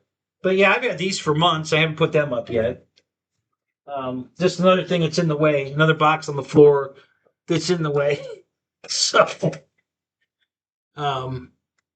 yeah, I need an intern. Yeah, that would help. Some help. And then I'm, all the work I'm doing on these cars, I'm recording, okay? Because I'm going to start another channel here, about cars. And, I think, I'm not going to tell you what the name came up with, because somebody got wind of what I thought I was going to call it, and already made a YouTube video of that name. There's no content on it, but they used the name I was going to use. Somebody created it. I don't know if they think I'm going to buy it off of them or what. They didn't do it the way I was going to do it anyway, so it doesn't matter. But I'm not going to call it that anyway. So when I finally create it and get it going, I'll tell you what it's going to be, and so you guys can all sign up, because I'll tell you, my Saturday nights, I don't know which channel I'll be on. I'll be here, and you guys are going to be here with me, but we might be on my car channel, we might be on my 3D channel, or we might be on the Hanger 51 airplane channel. Yeah, I might pick any one of those on a Saturday night and go live, and you guys will all have the links to all of them, so you'll get notified and you'll be in here. And whichever show I'm recording on isn't going to change what the content will be. It's going to be just like it is tonight. We were talking about airplanes, we're talking about cars, we're talking about fixing cars, RC cars. We're all over the map, and it'll always be all over the map, no matter which one I'm actually, recording on. It'll be all over the map. So, so nothing other than the name of the show, it's not going to change. We'll be here. So, but anyway, I know there's more that I'm missing that I was going to tell you about. Man, I don't, I was going to do a yard sale last week and then this weekend, and I had to put it both off, to get everything out of the camper, because I can't get everything out of the camper until I can put it in here, and I can't put it in here until I get that car fixed on the lift. Hopefully, I'm going to finish it tomorrow. I'm going to try, because if I can get that off the lift tomorrow, and then over the next day or two, get the lift moved back here in the corner where it needs to be, and get this car twisted enough to get the toolboxes past, then I can bring that camper over here and take everything out of it and put it on the floor in front of the garage door, so I can clean it, sort it, get it ready to sell it, and then I'm going to have a yard sale to sell all of it, But, yeah, that's cool. Yeah, I could call it Kenny's Place. Yeah, that's not bad. That's simple. That's not bad, actually. So, anyway, it's not, like I said, it's not all work. I'm enjoying myself. I enjoy all of it. I enjoy the cars. I enjoy the planes. I enjoy the 3D printing. This is my jam. This is what I love to do, and I love here being with you guys talking about it. But I'm not organizing it very well. Okay, I'm trying to do too much, too quickly. And I'm just shooting myself in the foot. So, I've already started trying to slow down. So I've been trying to just concentrate on the car. But then the toolboxes came available. I had to go pick them up. They weren't supposed to be here till next month, but they came in early. They were supposed to be here April 16th. They came in March 20th. So they're way ahead of schedule. So I had to go get them. Of course, the trailer was full. So luckily, I was able to get them in the trailer that the brake lathe is in. I had to put one in this way and then one across the back, but I got them in there, got them home, got them out of the trailer, got them built. They're very nice toolboxes. They're the Husky line at Home Depot is the exact same toolbox. And I mean, it's the same toolbox. This one's called Yukon brand from Harbor Freight. The other one at Home Depot is called Husky. They're both 9-drawer toolboxes. They're both black. They both have the wood top finish. They're identical in size, roller drawers, the same releases to remove the drawers. So the same tracks are in the toolbox. They're the exact same toolbox. Now, maybe the Home Depot one has better wheels on it, or, I don't know, little piddly shit, but maybe they have soft closed drawers. These are not, but in general, they're the same toolbox, same size. The one at Home Depot is $4.49 a piece. I got these on sale for $2.99 a piece. Okay, so that was a huge savings for the exact same toolbox. And that's why I bought them when they were on sale at Harbor Freight. Really didn't want to spend the money right then, but at that price, I had to do it. And they had to order them. They didn't have them in stock. I said, that's fine. I don't need them today. I just want to make sure I get today's price. I don't care when the toolbox comes. And like I said, it wasn't supposed to come till April 16th, but they showed up on March 20th. So, anyway, they're coming in handy right now because I have everything for the car laid out on both of them. You know, all the tools, all the parts, the bolts, the gaskets I brought in here for you to show you. But yeah, everything's laid out, organized now. So I can get it. All I got to do is finish scraping off the old gasket off the head, and then I can put the exhaust manifold back on and put the mounts back in and all of that and hook the exhaust. Well, I'll put the O2 sensor in and then I'll hook the exhaust system back up and button it up. And then the car will be done. And I'll be able to drive it again. I really miss driving that car. I love that car.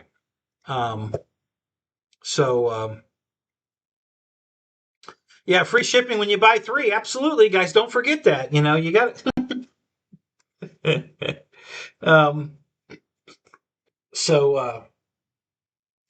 Anyway, so that's a small glimpse into the activities at Hanger 51 here, guys. And I'll be honest with you, going through the video and seeing what my bag's supposed to look like for the hardware was a huge help, because that's going to make, now I'll know. And then I found my water rudder and coupler and stuff. This has got to be for the PBY. Okay. Because the only other, well, you know what? It could be for the Albatross. Although I thought I already put the water rudder on the Albatross. So I'm thinking this might be the PBY rudder.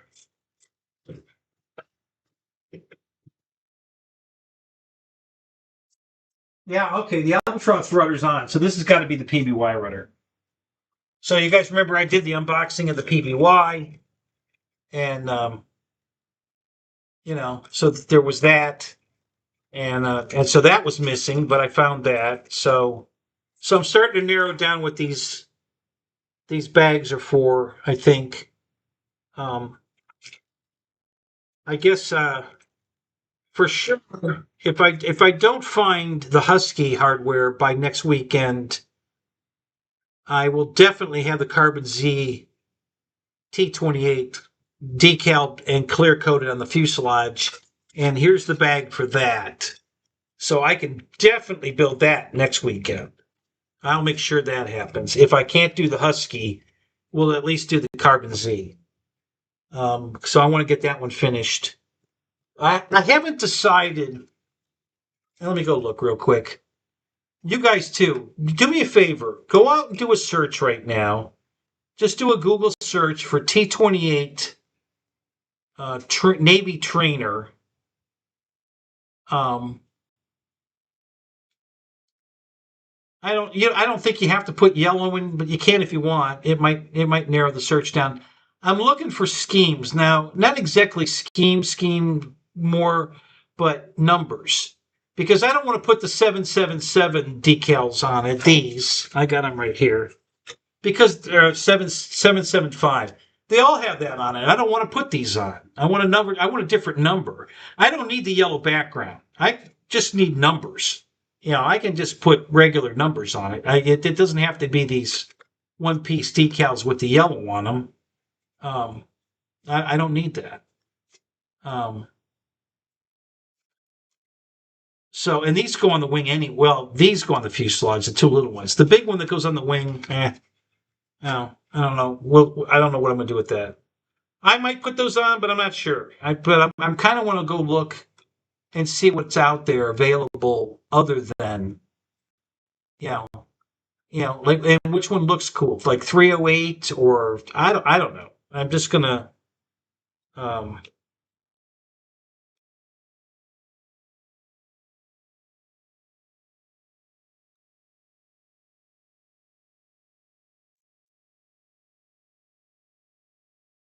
just want to get a different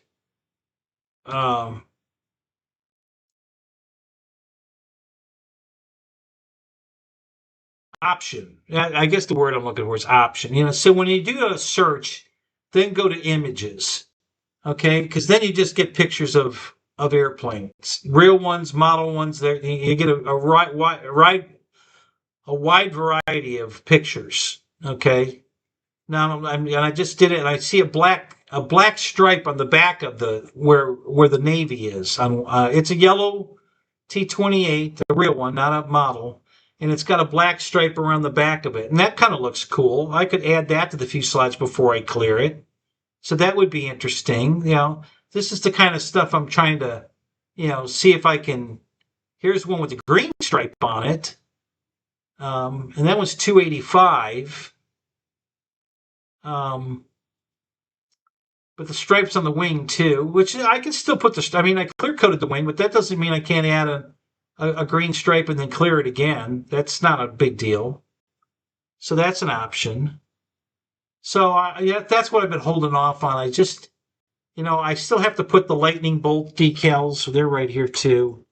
These red, this red, like harpoon, I want to call it, or whatever. I got to put those on the fuselage, and then there's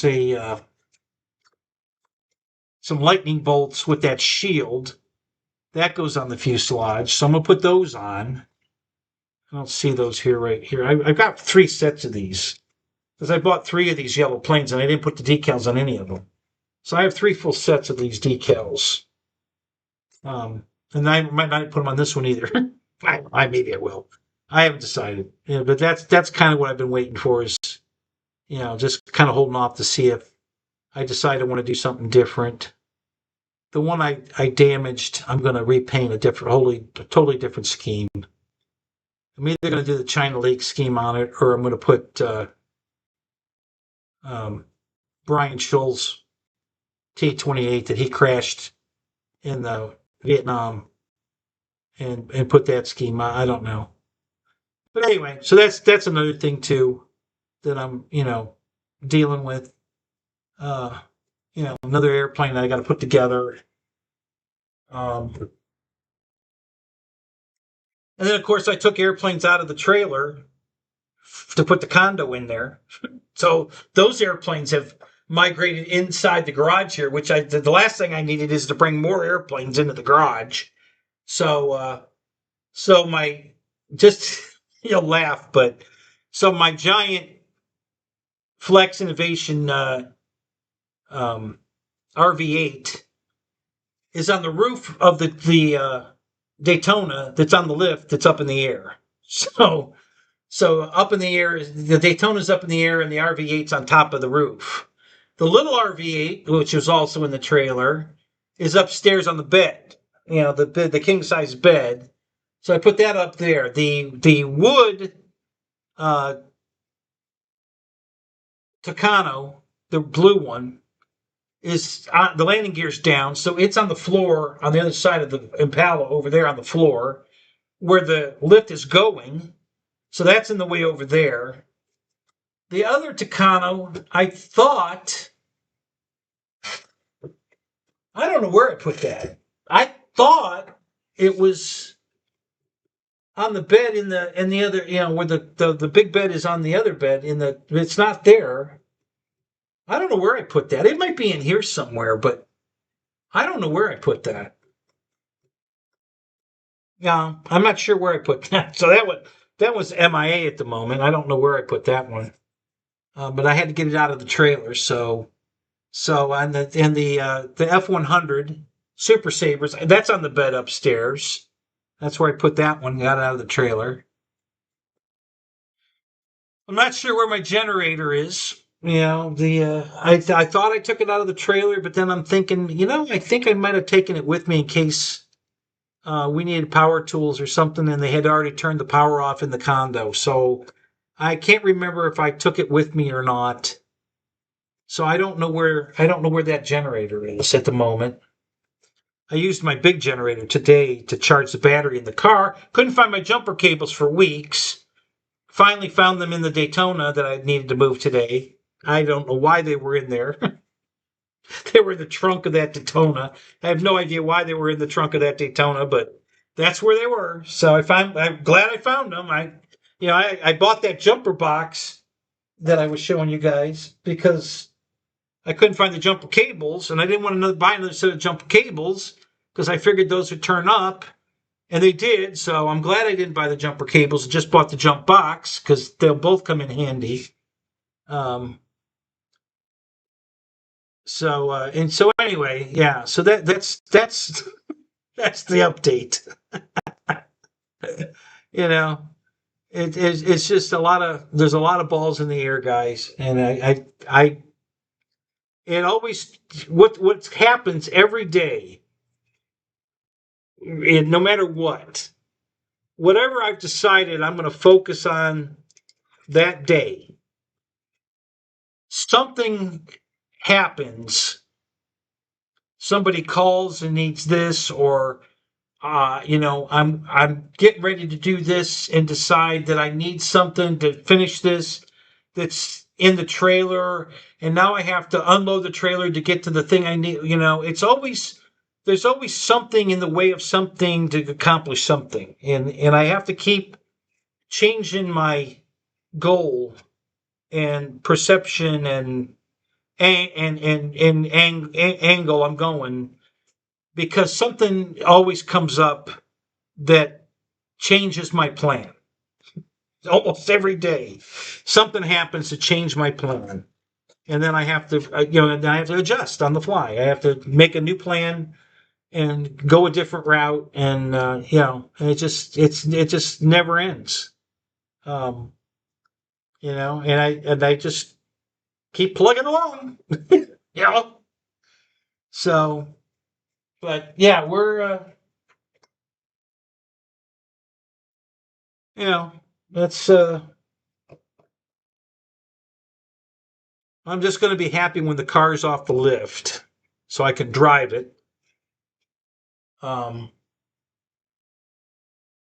only thing left to do to the Pontiac is touch up that rear bumper cover a little bit. Not a big deal. Nothing urgency about that at all. And fix the air conditioning. And I'm a good air conditioning tech, so I'm not really thinking that's going to be a problem either. I've got everything. I've got vacuum pumps and everything I need to do an air conditioning job. So I'm going to pull the vacuum down on that. And once the Daytona's done and off the lift, then I'll probably, because the Daytona, everything works on the Daytona. I don't fix anything else on it. So I won't need to work on that one or the other one at all. Just charge batteries. So I may or may not pull the Pontiac in and pull vacuum on the AC and see if I can charge it, because it's starting to get warm enough to need air conditioning. Not totally, but it'd be nice. So I might take a look at that. Maybe not. It's not critical. I don't even, if once the Daytona's drivable, I don't even have to drive the Pontiac anymore. I can just park the Pontiac on the lift after I move it over here. I want to move it over here first before I do anything. I want to get the lift over here and get it out of the middle of the garage so that I can. Because right now I got the motorcycle, the new motorcycle too, guys. Don't forget about the new motor. That's over here under my overhang where the cars are parked, and it's fine. It's out of the way, but I can't get it out to go ride it because the lift's in the way of getting it out. I mean, if the lift was all the way up and there wasn't anything under it right now from taking the exhaust system off, I could get it out and go ride it. But once I get it over here, it won't be in the way at all, and so I'll be able to get the bike in and out easily to go ride it. And I haven't had time to go for car rides, or I don't leave the house, guys. I go the whole week, other than going to church dinner on Tuesday night. I never leave the house. I'm here all day, 24/7, working on stuff. I got so much stuff to work on here. I haven't gone flying. I was thinking about going today, but it was so windy today anyway. That would have never happened, and I'm not going to go tomorrow. So flying's off the table. I was even considering going up to Jeff's event at next weekend. But But that's not going to happen probably because Deb's moving out, and so I don't think I can. I don't think I'm going to get the stuff out of the camper sold, or at the very least packed in the garage temporarily, so I could take the trailer and go. I don't think it's going to happen. I really don't think it's going to happen. There's such a slim chance. I wanted to go. I've been wanting to go up there for years. So it might be one more year. We might have to wait. We might have to wait till next year to go to that event. I'm thinking that's where we're at now. I think we're going to have to wait till next year. So, all right. So that pretty much sums up what's going on in my life at the moment. And it just making the best of it, Like I said, it's not like I don't enjoy it. I do. I'm not going to say I'm 100% happy. Oh, well, God, then there's, oh my God, I forgot all the really bad stuff.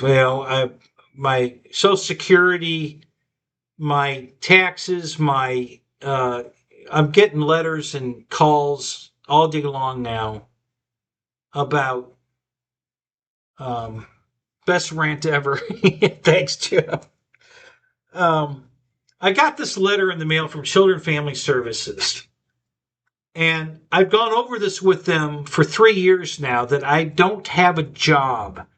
I don't have a W-2 form to submit to prove my income because I don't have an income. I get a little bit of rent money, which is going away at the end of this month. I mean, I'm not going to get a rent check next month because Deb still, is going to be gone. And so I have no income. And they keep asking me, Children and Family Services is who does your Medicare, not Medicare, Medicaid. And they keep sending me letters in the mail. They want to help me get on Medicaid. Well, you already denied me because I couldn't prove my income. That hasn't changed. They sent me a letter and I was supposed to send it in 2 days ago, that says, what my, a copy of my W-2 form. I don't have a W-2. I don't work. Again, like for the 18th time, I don't work. I don't know what you want me to send in. I sent it to my attorney and she didn't know what to do with it either.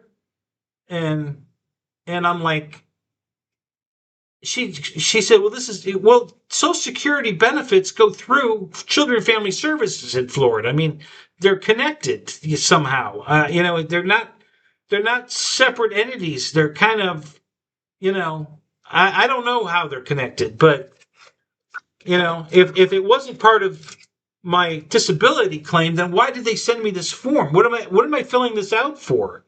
Because I didn't reapply for benefits. And then it said, and this is the funny part. It says in the letter, go to your myfamily.org to check the status of your account. And if you don't have a My Family account, create one. Okay, wait a minute.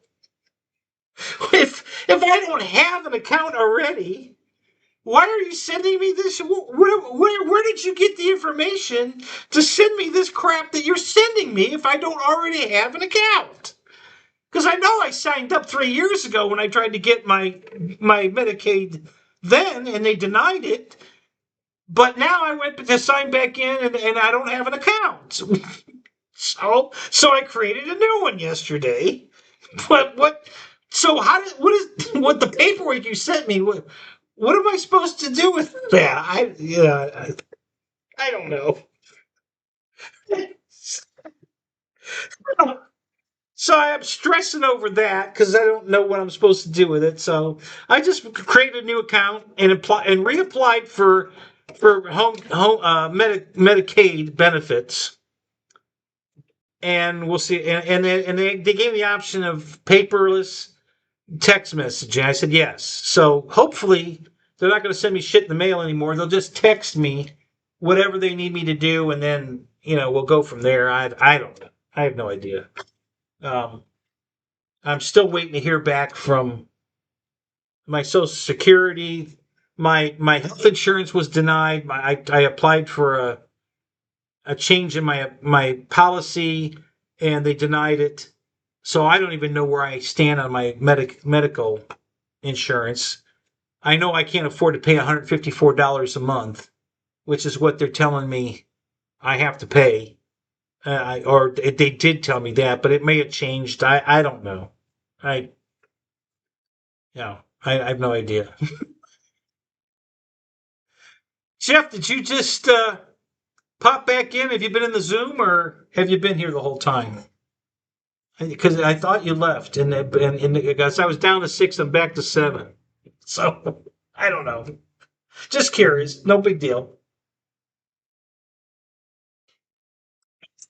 You just missed the world's greatest rant if you did leave.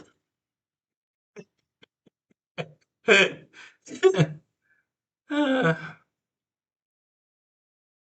you left me on and took a break. Oh, I got you. Yeah. Oh, I needed to go to the bathroom, and I still do, but I think I'm just going to call it. What time is it? It's 12:40. Yeah, it's almost 1. I think the rant's over, and I think I need a break. So I think we'll just call it. I will, now that I know what I'm looking for, I'll try to find, if I get the car done tomorrow. Now here's my plan. Whether it happens or not, but if I can get the car done tomorrow and get it off the lift, I can literally pick all this crap up one by one and walk it out there and put it in the toolboxes to clean it up, to organize it, and to find the hardware bag for the Husky. So that's kind of the plan. I think more important than anything else, cleaning all this up and getting it all organized in the toolbox will be great.